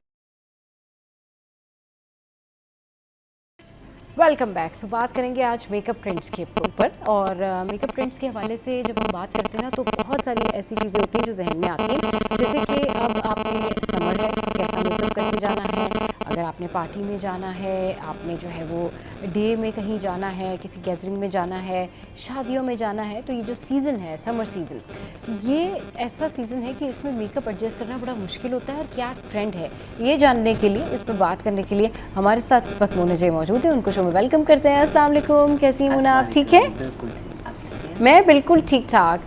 मुझे बहुत खुशी हुई, बहुत दिनों बाद आप हमारे शो पर आई, और मुझे भी खुशी हुई आप लोग के पास। जी जी। और मोना जो है वो स्टाइलिस्ट भी हैं, और मेकअप ट्रेंड्स के हवाले से भी जो है वो बहुत बताती हैं, और इसके अलावा ओवरऑल जो पर्सनालिटी ग्रूमिंग है ना, उसके हवाले से भी बहुत ज़बरदस्त चीज़ें बता रही होती हैं। मोना, सबसे पहले मेकअप से स्टार्ट करते हैं कि मेकअप के जो ट्रेंड्स हैं बेसिकली वो क्या हैं अब इसमें समर सीजन में। Skin is new makeup. Okay. Skin care, skin का नेचुरल ग्लो, स्किन की जो फ्लॉज हैं हाँ। वो थोड़े नज़र भी आए तो हाँ। उसमें कोई बुराई नहीं है। That's the new trend. सही। तो आपकी स्किन को आप जितना अच्छा रखेंगे, हाइड्रेट रखेंगे, और स्किन जो है वो जितना नेचुरली नज़र आएगी, इसका मतलब ये नहीं है कि आप कुछ भी ना लगाएं स्किन पे।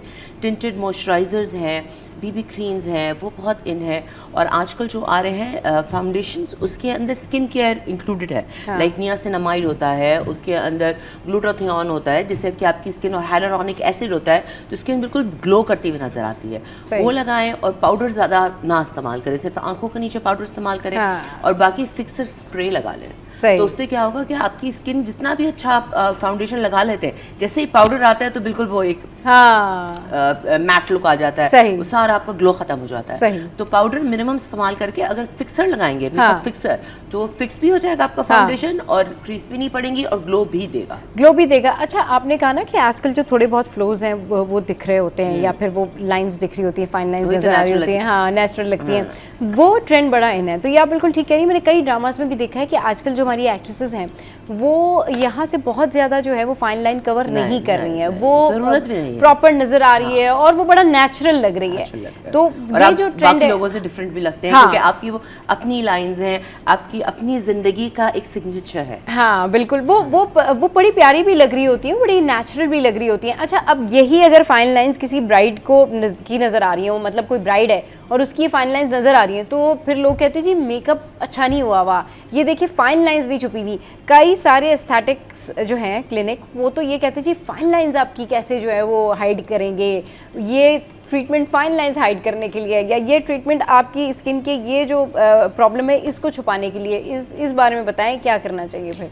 देखिए, फाइन लाइंस एक 20 साल की लड़की का भी हो सकता है। हाँ। फाइन लाइंस होती क्या है, वो होती है जो हम जहाँ पे एक्सप्रेशन देते हैं। हाँ। कुछ लोगों का यहाँ यूँ एक्सप्रेशन होता है तो उनकी यहाँ लाइंस होती है, कुछ लोग ज़्यादा स्माइल करते हैं उनकी यहाँ होती है। हाँ। और स्माइल करने से हमारे यहाँ पे क्रॉ फीट भी होते हैं, हाँ। That's also natural. वहाँ आप 20 साल की लड़की ये नहीं कह सकते कि अगर आपकी फाइन लाइन्स है तो आपकी एज है, ये ज़रूरी नहीं है। फाइन लाइन्स आपके फेस का एक्सप्रेशन है, और एक्सप्रेशन को छुपाना नहीं चाहिए, एक्सप्रेशन तो दिखाना चाहिए। सही, बिल्कुल सही कह रही है कि एक्सप्रेशंस तो दिखाने चाहिए। अच्छा, अगर अब मेकअप ट्रेंड्स में जो है वो कौन कौन से शेड्स आजकल लेना है? आई शेड में पीच है, पिंक है, इसके अलावा और कौन कौन से शेड्स हैं जो लगाए जा सकते हैं? लेकिन सबसे पहले तो मैं बताऊंगी कि मेकअप ट्रेंड में जो आजकल सबसे रेवोल्यूशनरी चीज़ आ रही है वो है चीक्स। चीक्स और ब्लश जो है वो बहुत इन है, बहुत ब्लेंडेड लाइंस बिल्कुल इन नहीं है। ठीक है, अगर आप कंटूर भी कर रहे हैं हल्का सा, तो कंटूर को और ब्लश इतना ज़्यादा ब्लेंडेड होना चाहिए, कोई एक शेड नज़र आना चाहिए, एक उभरता हुआ, जिस तरह एक सनसेट नज़र आता है इस तरह सनसेट की तरह उभरता हुआ आना चाहिए। और ब्लश का जो कलर इन है वो एक सनसेट कलर जो मैंने अभी आपको जिक्र किया वो इन है, बहुत टेराकोटा इन है और पीचेस इन है बहुत, क्योंकि समर भी आ रही है तो समर में peach always looks the best. और दूसरा सेकेंडली कि थोड़ा अर्से पहले फैशन था यहाँ एप्पल ऑफ द चीक पे बहुत ज़्यादा इन था, अब वो नहीं है, अब फेस को ज़्यादा स्ट्रक्चर्ड और हाई किया जा रहा है। सही, वो इन है। ये हो गया आपके ब्लश और ये आर्च आईब्रोज, आर्च वाली eyebrows I guess, right? Arch वाली तो नहीं कहेंगे, बट इतनी मोटी जैसे पहले बिल्कुल थिक थी अनस्ट्रक्चर्ड, वो खत्म हो गई अब थोड़ी सी स्कर्ट है वो आई है, वो बिल्कुल अभी भी पतली नहीं है और ज्यादा आर्च भी नहीं है, क्योंकि आर्च से वो एकदम से एक बोटॉक्स लुक आ जाता है तो आप बड़े से लगते हैं। आर्च अगर थोड़ा सा मिनिमल हो और लेट आर्च हो, एक तो होता है यहाँ पे वो नहीं, थोड़ा सा लेट आर्च होता है, वो स्मार्ट लगता है। अच्छा, अब आपने पूछा आंखों पे क्या कलर है। मोनोक्रोमैटिक लुक्स बहुत इन है, जिस तरह फॉर एग्जांपल अगर आंखों पे ब्राउन लगाया है, लिप्स भी ब्राउन है, आंखों पे पीच लगाया है, लिप्स भी पिंक है, फेस भी पिंक है, पूरा मोनोक्रोमैटिक है, अलग अलग शेड्स है उसी कलर के। और ये मोनोक्रोमैटिक लुक जो बता रही है मोना जी, ये हम अपने शो में जो है इसके हवाले से ब्रीफली हम बता चुके, डिस्क्राइब कर चुके। ये बड़ी अच्छी बात है कि आज मोना यहाँ मौजूद है, तो मैं पूछ लेती हूँ, वन शेड का मेकअप, आई शेड भी वैसे ही, लिपस्टिक भी वैसे ही, लोग यूजुअली अवॉइड करते हैं लगाते हुए ना, कि ये तो अजीब लगेगा कि भाई ब्लश भी वैसा लगा हुआ है, लिपस्टिक भी वैसे लगी हुई है, बड़ा मोनोक्रोमैटिक है, प्यारा लगता है, ट्रेंड में है, लगाना चाहिए, क्योंकि लोग थोड़ा सा हेजिटेट कर रहे हैं। मोनोक्रोमैटिक का मतलब ये नहीं है कि एग्जैक्टली अगर लिप्स पे आपने पर्पल लगाया हुआ है, डार्क पिंक लगाया हुआ है, आंखें भी वही कलर चेंज कर सकते हैं। जिस तरह आपका भी मोनोक्रोमैटिक हुआ है, एक लाइटर पिंक है शेड का और एक डार्कर पिंक है। अब मेरा देखेंगे एक लाइटर टोन है ब्राउन का और एक ग्लॉसी ब्राउन है, वो जरूरी नहीं कि यही कलर हमने उठा के लगाया, बट पूरे शेड्स में आपको ब्राउन्स के मोनोक्रोम नजर आएगा। इसी तरह आपके फेस में पिंक्स का क्रोमोक्रोम आ रहा है,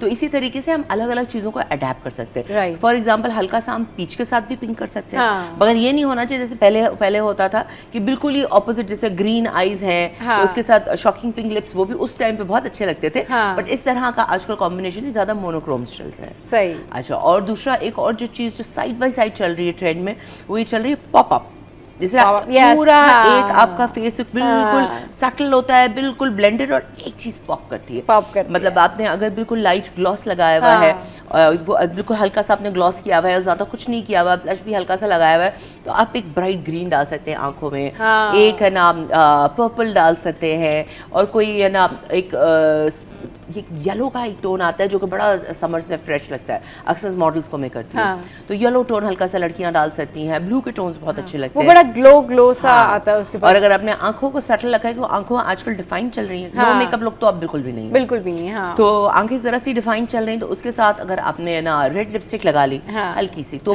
वो भी बहुत अच्छी लगती है, वो भी बहुत अच्छी लगती है। चलिए जी, कॉलर ने हमें ज्वाइन किया है। अस्सलाम वालेकुम, कौन बात करिए, कहाँ से? अस्सलाम वालेकुम, मैं कराची से बात कर रही हूँ। जी जी मैं कौन बात मोना कर से रही? बात करूं? जी जी मैं बिल्कुल अंबर बात कर रही अच्छा हूँ, ठीक मोना है से बात करूँ? जी जी बिल्कुल कीजिए जी अस्सलाम वालेकुम अंबर, हाउ आर यू? वालेकुम अस्सलाम। कैसी हो बेटा आप? बिल्कुल ठीक, आप कैसी हैं?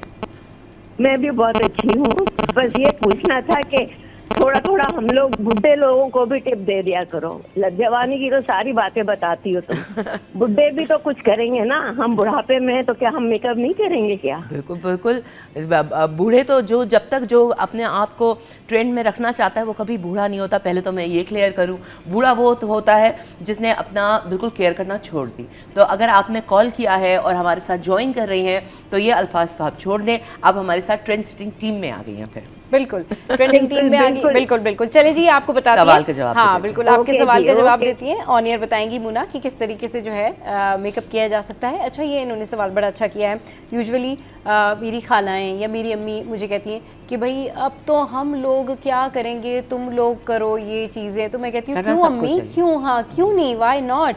आप भी अपने आप को ग्रूम कर सकते हैं, आप भी अपने हिसाब से मेकअप कर सकते हैं, करती हैं। लेकिन जाहिर सी बात है एक होता है ना कि कहीं जब आप एज्ड हो जाते हैं, उस एज पे चले जाते हैं, तो वो लोग फिर ये कहते हैं जी अब तो हम मेकअप नहीं करेंगे, अब तो हम ग्रूमिंग नहीं कर सकते। उन खवातीन के लिए बताइए।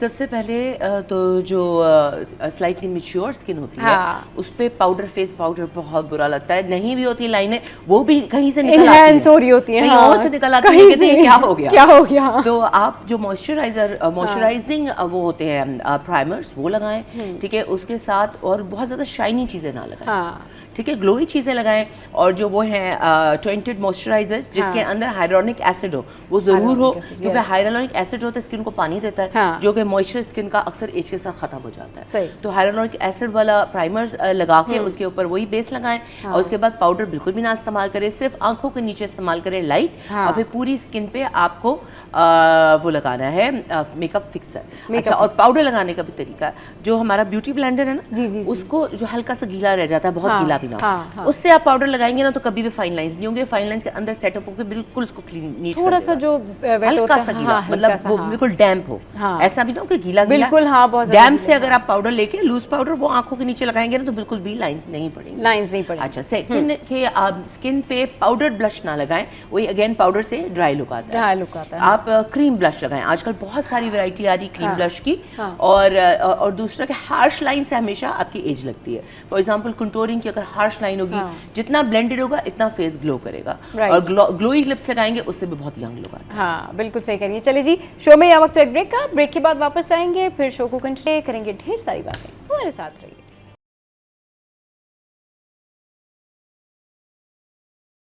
Welcome back. तो हम मेकअप ट्रेंड्स के बारे में बात कर रहे हैं। मुना जी हमारे साथ इस वक्त मौजूद हैं और मुना जो है वो हमें मोनोक्रोमेटिक लुक के बारे में बता रही थी। अच्छा मुना, इसमें बिल्कुल एक और चीज़ रह गई, फिर उसके बाद हम हेयर केयर पे आते हैं ना।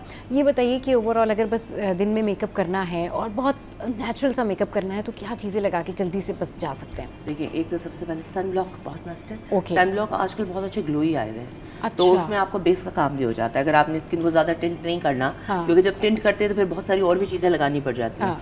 तो सिंपल एक ग्लोई मॉइस्चराइजर अगर आप लगा लें, हाँ। और मॉइस्चराइजर क्या, आप सन ब्लॉक लगा लें जो कि मॉइस्चराइजिंग हो, हाँ। और उसके बाद blush and lipstick, that's it. सही, काफ़ी, दैट्स इनफ। मतलब ये इनफ है। हाँ, ये that's चल enough। जाएगा, 3-4-6 हाँ, घंटे निकल जाएंगे इसमें, क्योंकि वो जाहिर सी बात है गर्मी ज्यादा है ना। हाँ, हाँ। नहीं, इसीलिए ना, हाँ। वरना तो अगर आप वो लगाएंगे, हाँ। वो क्या नाम है इसका, फाउंडेशन लगाएंगे, वो बहेगा। लेकिन सन ब्लॉक भी तो गर्मी फिर में। वो ये होता है ना कि वो उसमें स्वेटिंग हो रही होती है। बहुत सारे लोग सन ब्लॉक भी मुंह ना इसलिए नहीं लगा रहे। सनब्लॉक अगर आजकल जो कोरियन ब्रांड्स हाँ। हैं, दे आर सो अमेजिंग, आपको लगेगा नहीं कुछ लगाया हुआ है। आपको स्वेटिंग भी होगी तो आपको नहीं फील होगा, और गर्मी भी नहीं फील होती। अक्सर सनब्लॉक में ऐसा फील होता है ना जैसे फेस पे कुछ लगा हुआ है, कुछ लगा वो हुआ है। बिल्कुल ऐसा नहीं है। सही। चलिए जी हेयर केयर के बारे में बात कर लेते हैं। मुना ये बताएं कि हेयर केयर के सिलसिले में आप लोग क्या कर रहे हैं, और जिस तरह से आप मुझे बता रही थी कि बड़ी ज़बरदस्त प्रोडक्ट जो है वो आप लोग लेके आ रहे हैं, तो क्या प्रोडक्ट है, किस तरीके से अप्लाई होगी? जी, सबसे पहले मैं नाज़रीन को बताना चाहूँगी कि मेरा पहला शो है जिसमें मैं डिस्कस कर रही हूँ ये चीज़। This was a complete secret, जो कि पिछले मैं 5 सालों से इस पर काम कर रही थी प्रोडक्ट से। काफ़ी मैंने बालों को देख के, क्लाइंट्स को समझ के हाँ। ये एक प्रोडक्ट लॉन्च कर रही हूँ, जो कि मोना जे आर्ट ऑफ हेयर के नाम से आ रही Okay. है। इसके अंदर शैम्पू है with argan oil and olive oil, और इसके साथ इसका हेयर ट्रीटमेंट है जो कि great. हमारे बाल बिल्कुल डैमेज, बेजान और बिल्कुल ऐसा लगता है ना कि बस अब तो कटवा ही देने चाहिए, हाँ। उस बालों को रिवर्स कर देता है। हाँ। एंड देन उसके साथ हमारे पास एक हेयर ट्रीटमेंट है जो कि स्प्रे फॉर्म में। अब अक्सर हमारे पास ये प्रॉब्लम होती है यार टाइम नहीं है, इतने टाइम के लिए प्रेस है, सुबह भी आप आती हैं, सुबह आती हैं तो फिर उसके बाद आपका इतना मेकअप होना, फिर बाल बनना, रोज हीटिंग लगना, सन में एक्सपोजर होना, फिर घर जाके उसके बाद कहाँ टाइम होता है कि बंदा सैलून जाए ट्रीटमेंट कराए। ये आपको एक बॉटल के अंदर पूरा ट्रीटमेंट है, आपने स्प्रे किया, उसको 10 सेकंड छोड़ा एंड इट्स डन।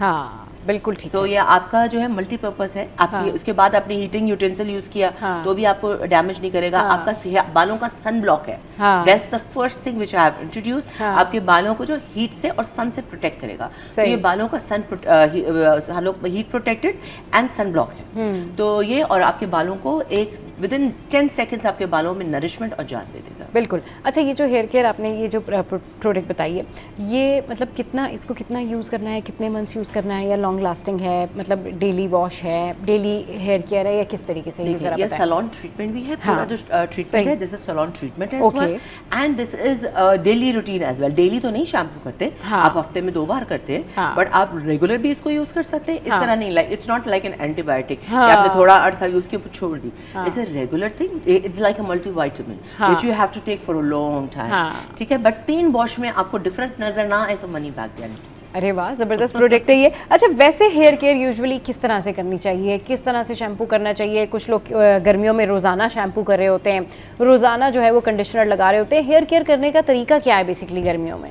सबसे पहले तो चाहे गर्मियाँ हो कर सर्दी हो, बालों को बहुत ज़्यादा खींच के गीले बालों में जो कोम करते हैं उसको छोड़ दे। उससे जो होते हैं 2 मुँहे बाल, उससे बाल स्ट्रेच हो जाता है, स्ट्रेच होकर स्प्रिंग हो जाता है। जब देखा होगा अक्सर नीचे के बाल जो होते हैं स्प्रिंग हो रहे होते हैं, छोटे छोटे उसमें से बाल निकल रहे होते हैं क्योंकि क्यूटिकल टूट रहा होता है। तो सबसे पहले आपको ड्राई बालों में नहाने से पहले अच्छी तरह बालों में कोम कर लें। उसके बाद उसमें आपने शैम्पू लगाया, बहुत ज्यादा नहीं, और शैम्पू बालों के लिए नहीं होता। ये मैं बार बार बताऊंगी, लोग इतना सारा ऐसा लग रहा है सर्फ में कपड़े धो रहे हैं। आपको सिर्फ स्कैल्प साफ करनी है, आपकी स्कैल्प में ऑयल निकलते हैं, बाल आपके गंदे नहीं होते। वो जो थोड़ा बहुत शैम्पू पानी से लगेगा वही काफी है। आपने पहले स्कैल्प को अच्छी तरह से शैम्पू किया, स्कैल्प में नेल्स ना लगाएं बट अच्छी तरह से फिंगर से उसको शैम्पू करके आपने उसको रिंस कर दिया। फिर बालों को निचोड़ के उसमें सारा पानी निकाल दिया। फिर मास्क भी बहुत ज्यादा नहीं लगाना है। मास्क आपने 1 टीस्पून जितना लिया और उसको स्कैल्प में नहीं लगाना है। शैम्पू स्कैल्प के लिए है और मास्क बालों के लिए है। आपने उसको बालों में लगाया, अच्छी तरह से 10 मिनट रहने दिया। 10 मिनट रखने के बाद आपने उसको रिंस किया और आप निकल आए शावर से। शावर से निकलने के बाद जब बाल सेमी ड्राई हो जाएगा, जिस तरह डैम्प हल्का ठंडा रह जाएगा, ठीक है, बिल्कुल गीला नहीं, क्योंकि उसमें आपने अगर ट्रीटमेंट डाला ना तो वो तो वॉश आउट हो जाएगा, पानी के अंदर मिक्स होकर डाइल्यूट हो जाएगा। तो जब बाल आपका बिल्कुल सेमी ड्राई हो गया है 70%, फिर आपने बालों में ट्रीटमेंट स्प्रे किया, स्कैल्प में नहीं, बालों में मिड एंड्स एंड एंड्स, ठीक है, स्प्रे किया और अच्छी तरह से कोम करके leave it for dry and it will ऐसा लगेगा आपने जैसे सैलून से ट्रीटमेंट करा के आए हैं। और आप अगर ट्रीटमेंट ये ना लगाना चाहें, आप सिर्फ मास्क लगाना चाहें, तो आके अच्छी तरह से आप कोम करें और बालों को ड्राई होने। बिल्कुल, बालों को फिर आप ड्राई करके छोड़ दें। अच्छा ये बताएं ऑयलिंग किस तरह से करनी चाहिए बालों में? देखिए, ऑयलिंग का सबसे बड़ा जो मिथ है कि ओवरनाइट। अब एक देखिए पौधा है, उसके अंदर आप कभी ऑयल डाल के देखें वो पौधा जल जाएगा, क्योंकि उसके रूट्स में ऑक्सीजन ही नहीं जा रही। आपने तो ऊपर ऑयल डाल दिया, हमारे रूट्स में ऑक्सीजन इतनी देर तक रोक देंगे तो आपके बाल भी गिरेंगे। तो जो तेल का मकसद है वो ये है कि स्टिमुलेशन, मसाज करके 4 घंटे उसको छोड़ के आप उसको वॉश कर लें। That's the best thing. और ऑयल जो है वो आर्गन ऑयल इस्तेमाल करें। ये जो सारे जो हम फ्राई भी उसी खाने से कर रहे होते हैं, उसे तेल से पका भी रहे होते हैं, खा भी रहे होते हैं, that's not for the hair. Hair follicles के लिए स्पेसिफिक ऑयल होते हैं जिनका मॉलिक्यूल्स छोटा होता है। आर्गन ऑयल है, ऑलिव ऑयल का एक्स्ट्रा वर्जिन है, वो अच्छे हैं बालों के लिए, और रोजमेरी ऑयल है। ये रोजमेरी, हाँ, ये बड़ा अच्छा। अच्छा ये जो रेमेडीज होती हैं, होम रेमेडीज होती हैं, जैसे लाइक कि आपने वो प्याज है उसका पानी लगाना है, या फिर फिर वो कहते हैं जी अदरक से बड़ा फ़ायदा होता है।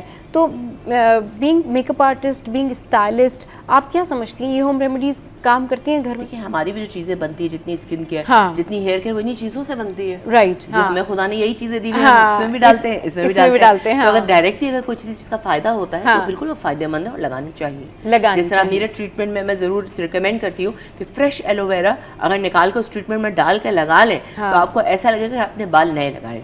सही, बिल्कुल ऐसा लगेगा बिल्कुल जैसे आपके बाल जो है बिल्कुल फ्रेश, ग्लॉसी। हाँ सही। अच्छा ये बताएं, हेयर एक्सटेंशन के हवाले से थोड़ी सी बात करते हैं।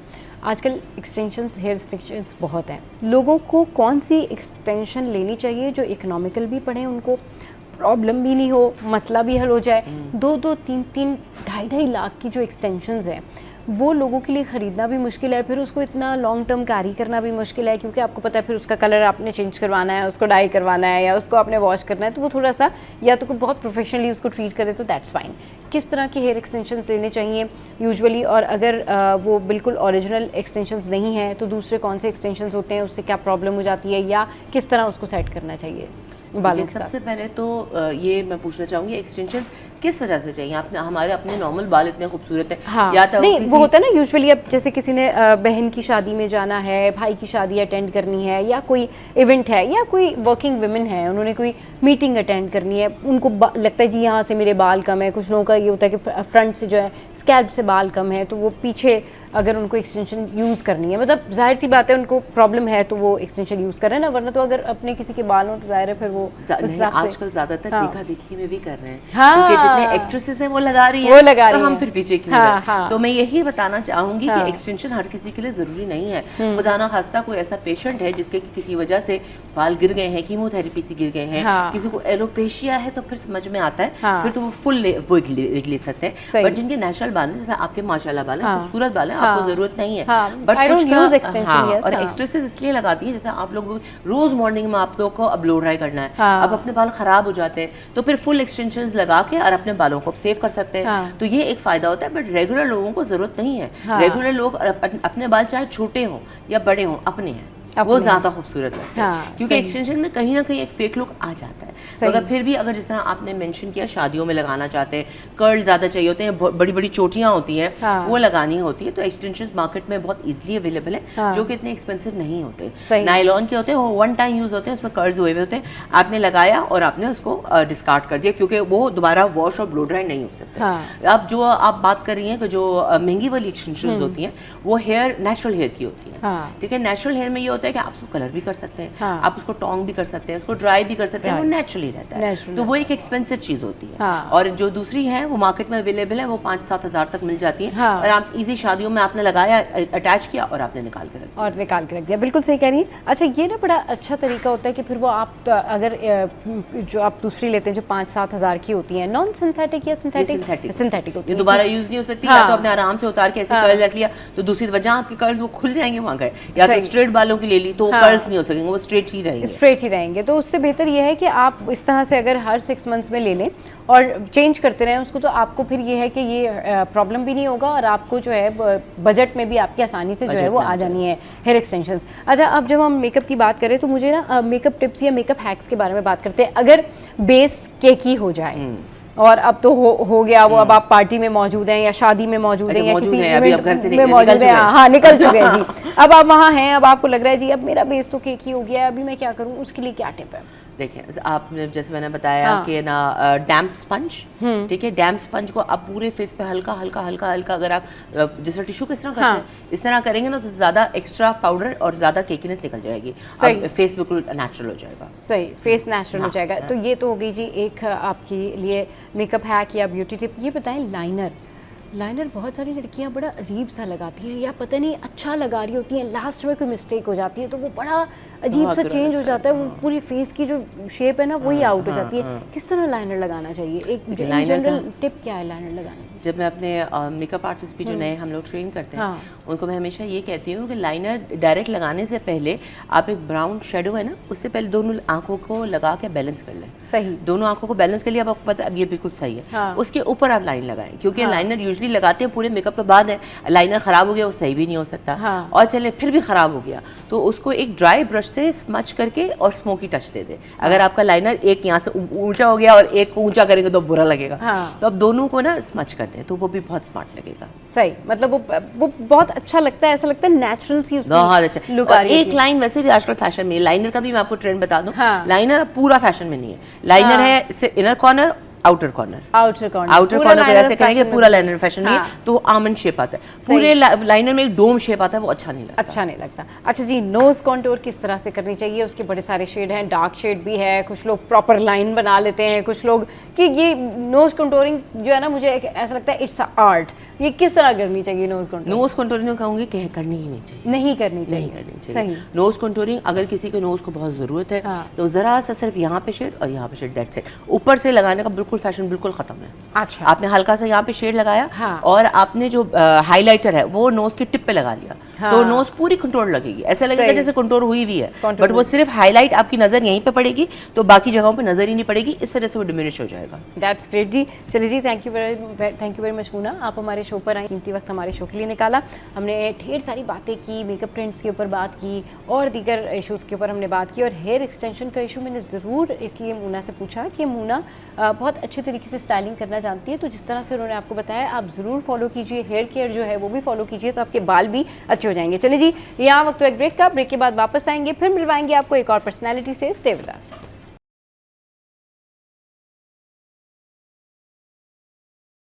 बैक। अब बात कर लेते हैं थॉट्स की। जी हाँ, सोचों की बात करेंगे। अच्छा, ये जो सोचें हैं ये नेगेटिव भी होती हैं, पॉजिटिव भी होती हैं, बट होता क्या है इवेंचुअली? होता ये है कि जिस चीज़ को हम बहुत ज़्यादा जिस तरह सोच रहे होते हैं ना, वही चीज़ें हमारी लाइफ में इंप्लीमेंट होना शुरू हो जाती हैं। वो कहते हैं ना, जैसा आप गुमान करें फिर आपके साथ वैसी ही चीज़ें हो रही होती हैं। लेकिन ये क्या थॉट पावर है, क्या इसके पीछे प्रोसेस है, और अगर सोचने से या पॉजिटिव रहने से बहुत सारी चीज़ें आपकी लाइफ में पॉजिटिव हो जाती हैं, तो फिर लोग क्यों पॉजिटिव नहीं सोचते और किस तरह से अपने इस थॉट को जो है वो पॉजिटिविटी में चेंज करना चाहिए?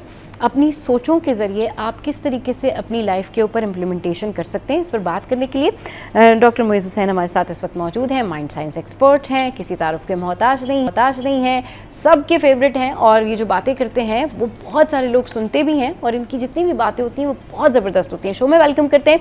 अस्सलाम वालेकुम सर, गुड मॉर्निंग, कैसे हैं आप? वालेकुम अस्सलाम जी, आप लोग भी खैरियत से? सारी टीम आपकी बिल्कुल ठीक ठाक। सर, आज बात करें हम थॉट प्रोसेस के हवाले से। बताइए, ये जो थॉट पावर है ये बेसिकली क्या है? बिस्मिल्लाहिर्रहमानिर्रहीम। देखिए जी, पहले तो एक चीज समझ लें कि एक होता है ख्याल, जी। एक होती है सोच। जी।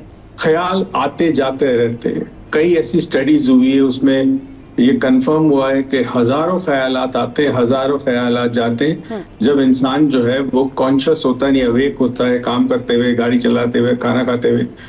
मगर जिस ख्याल पे बार बार तवज्जो दी जाए वो सोच बन जाती है। ये बड़ा डिफरेंट है दोनों में। अच्छा। तो जब सोच बनती है तो फिर उस ख्याल जो कि सोच बन चुकी है उसमें आपने डालने होते हैं फीलिंग्स और इमोशंस अपने। राइट। उसमें अकीदे की फीलिंग हो सकती है, यकीन की फीलिंग हो सकती है, तो फिर वो सोच जो है वो मैनिफेस्ट करती है रियलिटी में, यानी वो चीज आपके सामने आती है, फौरन आ जाए, कुछ अरसे के बाद आ जाए। मिसाल के तौर पर आप किसी एक शख्स के बारे में बार बार सोचें, रोज सोचें, और ये सोचें कि वो आपको फोन कर रहा है, कुछ दिनों बाद वो आपको फोन करेगा, ये खुद ब खुद हो। अब इसके पीछे चीज क्या है? देखें, दीन में कुरान पाक में अल्लाह ताला ने एक आयत है, वो आयत ये है कि जैसा गुमान करोगे वैसा दूंगा। तो ये गुमान जो है वो सोच है, और उस सोच के अंदर अकीदा, ईमान जो भी आपका है वो उसमें बहुत जरूरी है। तो इंसान के ख्यालात जब सोच में तब्दील होते हैं तो सोच इंसान की ना सिर्फ पूरे वजूद यानी जिस्म पे असर करती है, उसकी नफ्सियात पे असर करती है। हाँ। इसके अलावा ये बाहर की जो दुनिया है ये बेसिकली वाइब्रेशन है, एक इर्ताश है इस पूरी कायनात में। वही इर्ताश हमारे जिस्म में है, वो इर्ताश बाहर है। हर आने वाला इवेंट, हर आने वाला शख्स हमारी जिंदगी में, हर आने वाली दौलत, हर आने वाली कामयाबी, वो भी एक इर्ताश है। तो अगर आपके अंदर की इर्ताश उस इर्ताश के साथ हम आहंग हो जाए, सिंक्रोनाइज हो जाए, तो जिंदगी में वो चीजें मिलना शुरू हो जाती है। उस पे जो चंद सालों पहले एक किताब निकली है, उसके बाद इसकी वीडियो भी बनी, द सीक्रेट के नाम से, जबकि सीक्रेट हमें 1400 साल पहले कुरान ने दे दी थी। जी। मगर अंग्रेजों ने तहकीक की तो उन्होंने कहा जी ये लॉ ऑफ अट्रैक्शन जो बिल्कुल सही है, लोगों ने अट्रैक्ट किए। ऐसे केसेस है जहां एक शख्स जो है वो बिस्तर पे था, हाँ। उसका पूरे जिस्म गर्दन से लेके पैर तक फालिज हो चुका था। डॉक्टर ने कहा था जिंदगी में तुम चलेगा नहीं। हाँ। और उस शख्स ने अपनी सोच के जरिए ये फैसला किया कि 1 साल के बाद इसी अस्पताल से क्रिसमस के दिन मैं अपने पैरों पे चल के बाहर जाऊंगा, और वो 1 साल के बाद अपने पैरों पे चल के गया। उसमें क्वांटम फील्ड की बात होती है। अब ये सब जरा टेक्निकल चीजें, मगर अगर इंसान जी, जी। अपने वजूद के अंदर वो सोच डाल दे कि मेरे तमाम सेल्स जिस्म के हैं, हाँ। वो मुझसे आम हांगे, मेरी बात सुन रहे, तो इंसान के जिस्म के अंदर रिकवरी शुरू होती जी। है। इसी तरह चीजों को वो अट्रैक्ट कर लेता अपनी जिंदगी। सही। अच्छा, आपने जिस तरह से ये बताया ना, बहुत अच्छे से आपने एलिब्रेट किया है। अच्छा सर, जो पॉजिटिव थिंकिंग होती है ये बड़ी पावरफुल होती है। आपने कहा जिस तरह का इंसान गुमान करता है, फिर उसी तरह से चीज़ें उसके साथ हो रही होती हैं। एक तो ये कि पॉजिटिव कैसे सोचा जाए, और ज़्यादातर लोगों के जो मसाइल होते हैं वो माशी मसाइल होते हैं कि जी पैसे कैसे आएंगे, फाइनेंशियल हेल्प कैसे हो सकती है, हालात कैसे बेहतर हो सकते हैं। तो इसका इससे क्या कनेक्शन है? किस तरीके से लोग बेहतर सोच के थॉट पार के ज़रिए, थॉट प्रोसेस के ज़रिए ये चीज़ें भी पा सकते हैं और ये चीज़ें भी बेहतर कर सकते हैं। और इसके बाद जो आप बताते हैं ना कि किस तरीके से पैसे अट्रैक्ट होते हैं, वो भी बताइएगा ज़रूर। जी देखिए, सर। पहली चीज तो हम हालात पे बात करते हैं। जो हालात है, इसका मतलब है हम उन हालात का एक हिस्सा है, और कई लोग उस हालात के अंदर जी। हमारे साथ मौजूद है ना। जी जी। हालात के लिए एक चीज बड़ी इंटरेस्टिंग है, वो भी इस्लामिक कॉन्सेप्ट भी है उसके अंदर, वो साइंटिफिक कॉन्सेप्ट भी है। हाँ। वो है कलेक्टिव कॉन्शियसनेस। कलेक्टिव कॉन्शियसनेस का कॉन्सेप्ट ये है कि अगर एक खास एरिया में, नेबरहुड में, शहर में, कस्बे में, गांव में लोग एक मखसूस सोचें रोज, तो आहिस्ता आहिस्ता वो बारिशें भी आना शुरू हो जाएगी, फसलें भी अच्छी हो जाएगी, कीड़े भी कम होंगे। अब मसला सारा है कि इंसान उस सोच को क्यों नहीं सोच सकता। ये हम इनफरादी तौर पर अब आते हैं बात पे आपकी। जी।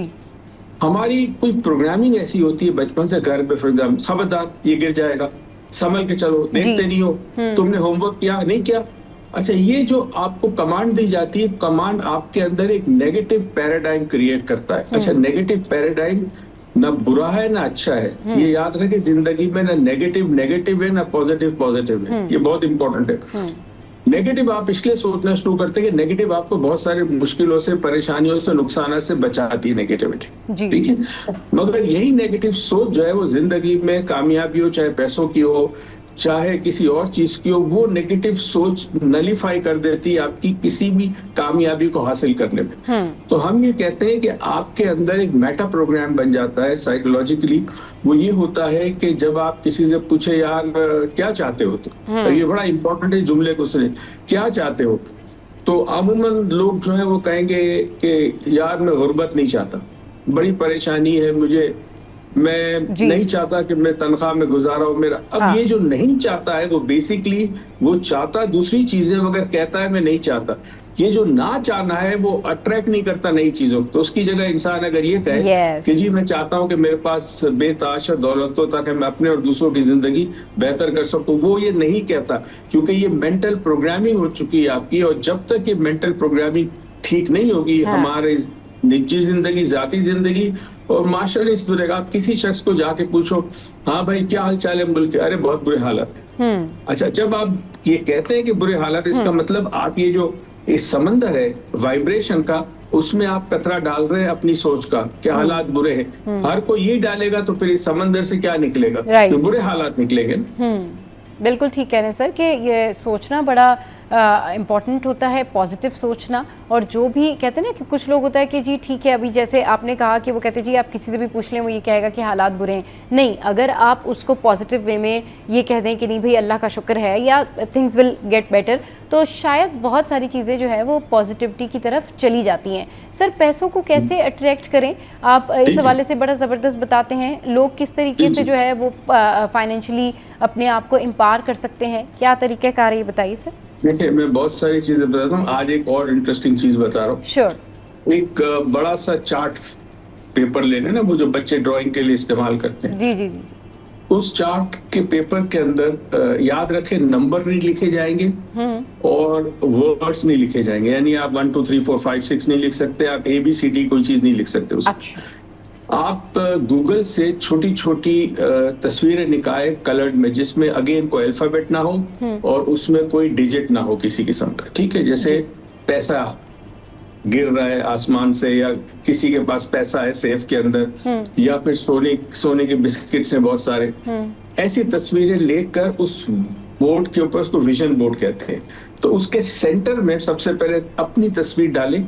जो लेटेस्ट तस्वीर हो, कलर्ड होनी चाहिए, वो छोटी तस्वीर डालें और अतराफ में वो चीजें डालें जो कि फौरी तौर पर आपको चाहिए। मिसाल के तौर पे असल प्रॉब्लम हमारा होता है कि हमारी आमदनी बढ़ जाए, चाहे बिजनेस में, चाहे जॉब में या किसी तरह से, तो फिर हम बहुत सारी चीजें अफोर्ड कर सकते हैं ना। हम अपने लिए घर ले सकते हैं, गाड़ी ले सकते हैं, बच्चों के एजुकेशन, हमारी यूटिलिटी बिल भरे। तो आप पहले पैसे की रिप्रेजेंटेशन आपके जहन में क्या क्या? सोना है मेरे लिए, जो रिप्रेजेंटेशन है पैसों की वो सोना है और फॉरेन करेंसी, ये मेरे लिए। किसी के लिए घर रिप्रेजेंटेशन है, किसी के लिए बड़ी गाड़ी रिप्रेजेंटेशन है जो कि दौलत की तर्जुमानी करती है। तो आप वो चंद तस्वीरें उसके चारों तरफ लगा ले गोलाई में, ठीक है।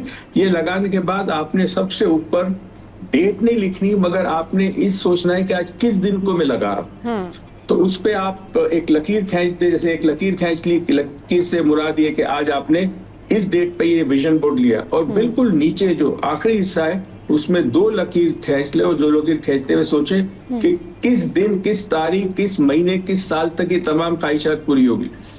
अब आपने ये बोर्ड लगा दिया ऐसी जगह पे, नहीं चार्ट पेपर ऐसी जगह पे लगा दिया जहां आपका बगैर सोचे समझे बेइख्तियार बाइख्तियार आपकी नजर पड़ती है। अच्छा, रोजाना दीवार होती है जिसपे आपको ऐसी नजर पड़ती है, आप घर में दाखिल होते तो नजर पड़ती है। जी जी जी। तो बेडरूम में लगा ले या अपने वॉशरूम में लगा दे, और उसके बाद चलते फिरते अनकॉन्शियसली आपकी नजर पड़ेगी। तो आपने उस वक्त इस तरह सोचना है कि सारी चीजें मुझे मिल चुकी है। ये बहुत इंपॉर्टेंट है, मिलेगी नहीं, I have already achieved it, मुझे मिल चुकी है। मेरे पास सोना भी है, मेरे पास गाड़ी भी है, मेरे पास घर भी है, और उस खुशी को अपने अंदर पैदा करें। याद रखें, आपके ब्रेन को हकीकत और फसाने के दरमियान जो फर्क है वो नहीं पता। जो आप सोचते हैं आपका ब्रेन उसको सच मानता है, मगर उस वक्त सच मानता है जब फीलिंग के साथ सोचे। तो फीलिंग पैदा करे कि जब मेरे पास दौलत होगी तो मैं कितना खुश होऊंगा, राइट। वो फीलिंग के साथ उस चार्ट को देखें, फिर आप दूसरे काम में चले जाए, फिर नजर पड़े, फिर उस फीलिंग के साथ सोचे और यकीन करें कि मिल चुका है। यूं समझ ले कि आपको हैरत होगी, आहिस्ता आहिस्ता वो तमाम चीजें बारी बारी आपकी जिंदगी में अट्रैक्ट होगी, और कुछ मेहनत नहीं करनी है आपने। एक चीज हम डेफिनेटली रिकमेंड करते हैं वैसे तो मुस्लिम, कि जब आप ये चार्ट बनाए तो आप ये कह ले कि अल्लाह ताला ये चीजें जब पूरी होगी तो मैं इतने % जो है तेरे लोगों के लिए हेल्प करूंगा, नहीं खैरात दूंगा, सदका दूंगा। 5% कर लें, 2%, 4%, जो भी आपकी मर्जी, ज़कात के अलावा। तो जब आप ये करते हैं तो अब आपने क्या किया, आपने अपने इस ख्वाहिश के अंदर दूसरे लोगों की खुशियां भी शामिल कर। तो जब आप दूसरों को भी शामिल करते हैं तो फिर बहुत सारे लोगों की जो जरूरत है वो अल्लाह ताला आपकी तरफ भेज देते हैं। सही। चलें सर, बहुत ज़बरदस्त आपने जो है ये बताया, लेकिन अभी यहाँ वक्त तो एक ब्रेक का, ब्रेक के बाद वापस आते हैं, फिर डिस्कशन को कंटिन्यू कर।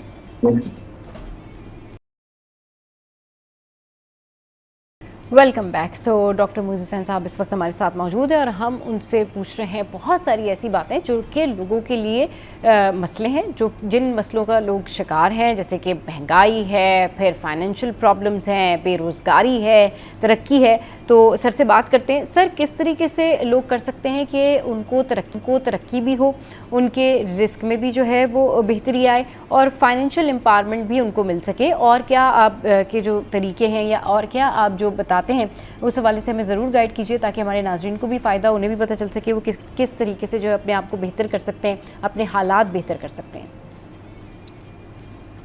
देखिए, तरीके तो बहुत सारे, मेरे नहीं है, ज़ाहिर है दुनिया की स्टडीज हैं, बिल्कुल मैं पढ़ता रहता हूँ, मेरे पास आती रहती है, फिर मैं उससे दीन के साथ मिलाता हूँ, बिकॉज दीन जो है वो रहनुमाई करता है साइंस की। बिल्कुल। अगर दीन ना होता तो साइंस इतना डेवलप ना होता। जो कुरान में आयतें, हम तो कुरान पढ़ते हैं बगैर समझे, सवाब के लिए पढ़ते हैं, जो दूसरे हैं वो कुरान पढ़ते हैं तहकीक के लिए कि कुरान में क्या राज है। तो एक चीज याद रखे, एक जुमला है, उसको तो मैं अक्सर लोगों से कहता हूँ कि इसको बड़े प्रिंटर पे आप टाइप करके अपने बेडरूम में लगा दें, बिकॉज एक बड़ी अजीब व गरीब हकीकत है जिसको आम इंसान को नहीं पता, और वो ये है, थॉट्स बिकम थिंग्स। राइट। जो आपकी सोच होती है वो चीज बन जाती है। ठीक है ना। आप सोचे एक टेबल है, टेबल जिस शख्स ने दुनिया में सबसे पहले बनाया होगा, तो उस टेबल को उसने पहले कहाँ बनाया होगा? अपनी सोच में बनाया होगा ना, अपने ख्यालात में बनाया होगा। सोच के बाद वो टेबल ट्रांसफर हुआ नॉन फिजिकल वर्ल्ड से गैर मादी दुनिया से मादी दुनिया में ट्रांसफर हुआ। तो दुनिया में जितनी चीजें तख्लीक होती है वो सबसे पहले जहन में तख्लीक होती है, उसके बाद फिर वो अमलन दुनिया के अंदर आती है। राइट। तो ये फैक्ट है कि अगर आप सिर्फ ये भी सोचना शुरू कर दें, चलते फिरते उठते बैठते अल्लाह पे भरोसा करते हुए सोचे कि मिसाल के तौर पे एक जुमला बता रहा हूँ कि every day in every way I am getting more and more successful. मैं हर रोज हर लिहाज से ज्यादा से ज्यादा कामयाब हो रहा हूँ, होऊंगा नहीं, हो रहा हूँ। प्रेजेंट में सोचना है, ये अल्फाज बोलते रहे और फिर सोचे कि आपकी मुराद क्या है सक्सेस से।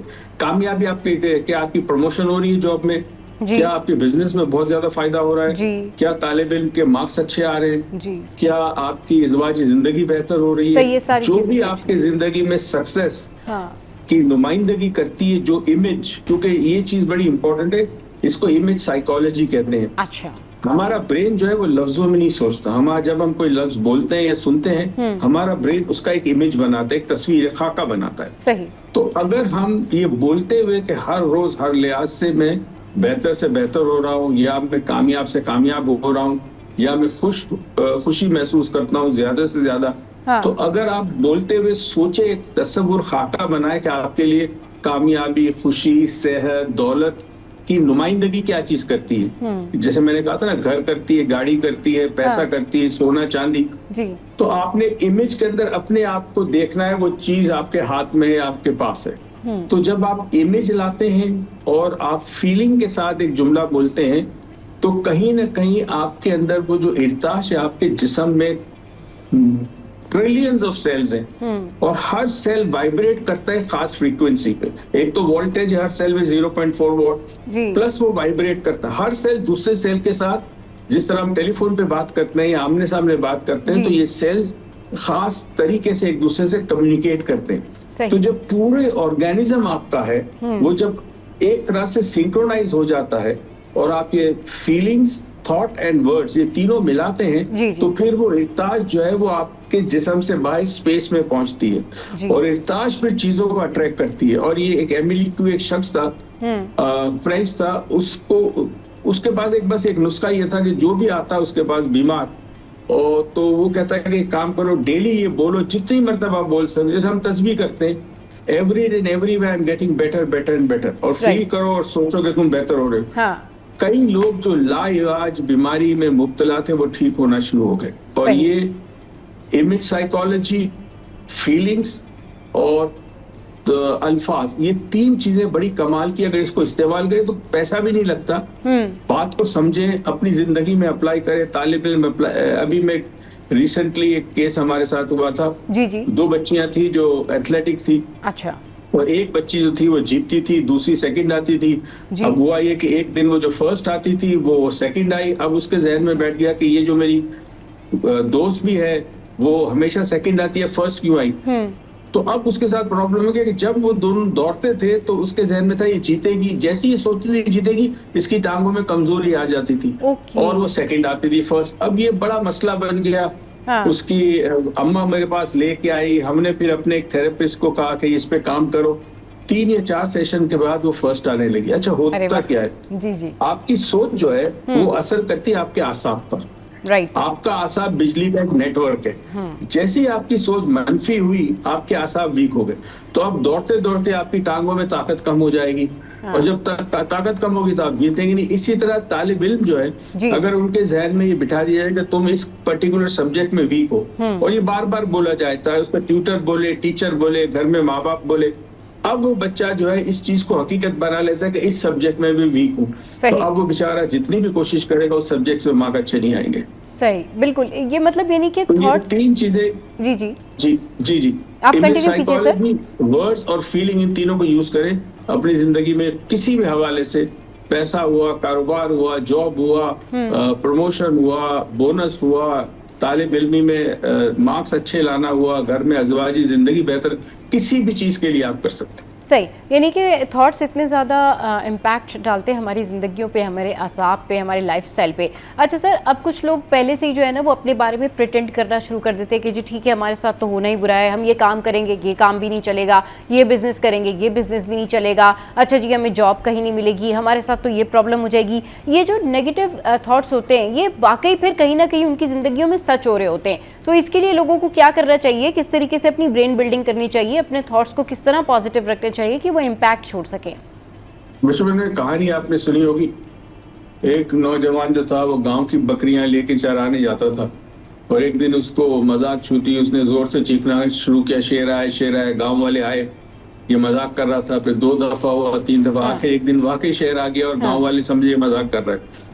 तो वो कहते हैं कि मैं कई साल पहले ऑस्ट्रिया, जर्मनी और स्विट्जरलैंड में एक वर्कशॉप करा रहा था। मेरे साथ अंग्रेजों की एक टीम थी और यूरोपियंस की, वो साथ साथ ट्रेवल करती थी। तो उनसे एक दिन हम बैठे हुए थे एक रेस्टोरेंट में, बाहर बैठे हुए थे, तो वो एक गोरा आया मेरे पास, कहता है डॉक्टर साहब मुझे एक बात आज समझ में आई कि इंसान को बहुत समझ के बोलना चाहिए, बिकॉज वो जो चीज मांग रहा है वो उसके लिए बेहतर है भी कि नहीं। राइट। तो बेहतर है कि ये सोच के मांगे कि अगर मेरे लिए बेहतर हो और दूसरों के लिए बेहतर हो तो ठीक है। तो सही। ये पहली शर्त है इस चीज की, बड़ी इंपॉर्टेंट है। राइट। अब ये जो नेगेटिव सोच आती है, ये आती इसलिए कि आपकी तरबियत इस तरह हुई है, या फिर आपने जिंदगी में काम किया, नाकाम हो गए। अब वो एंकर हो जाता है, वो एक्सपीरियंस आपके अंदर, जैसे जहाज में एंकर होता है ना, पानी के अंदर Right, एंकर डालता है, बिल्कुल, जहाज रुक जाता है। हाँ। तो वो चीज एंकर हो जाती है, वो थॉट। अब आप दूसरा जब काम करते हैं वापस, तो अब आपको उस खौफ ले जाता है कि यार पहले फेल हुआ, अब मैं फेल ना होगा। हाँ। अगर दूसरी मरतबा भी नाकाम हुए तो फिर वो मजीद मजबूत हो जाता है। फिर जिंदगी में हर कदम उठाते वक्त आपको डर या खौफ रहेगा कि अगर नाकाम हो गया, जैसे ही आपने सोचना शुरू किया अगर नुकसान हो गया, अगर नाकाम हो गया, तो वो आप वाकई नाकाम होगा और आपको वाकई नुकसान होगा। सही। बहुत शुक्रिया सर आपके कीमती वक्त के लिए, Thank you. बहुत मुफीद बातें आपने की और लोगों को सर की बातों से बहुत ज़्यादा फ़ायदा होता है। और बातें वही हैं कि आपने अपने थॉट्स को जो है वो पॉजिटिव रखना है। मतलब अगर आप अपने लिए पॉजिटिव सोचते हैं, दूसरों के लिए पॉजिटिव सोचते हैं, तो जाहिर सी बात है आपकी लाइफ पर उसका इम्पैक्ट पड़ता है, आपकी पर्सनैलिटी पर उसका इम्पैक्ट पड़ता है। कुछ ना कुछ ना भी होना तो इतना डैमेज आपका ज़रूर हो जाता है नेगेटिव सोचने से कि आप बीमार होना शुरू हो जाते हैं। तो अपने आप को हेल्दी रखने के लिए पॉजिटिव सोचिए। चलिए जी, आज के शो से फिलहाल इतना ही। आज का शो आपको कैसा लगा बताइएगा हमारी सोशल साइट पर। हंसते रहिए, मुस्कुराते रहिए, कीप वॉचिंग City at 10।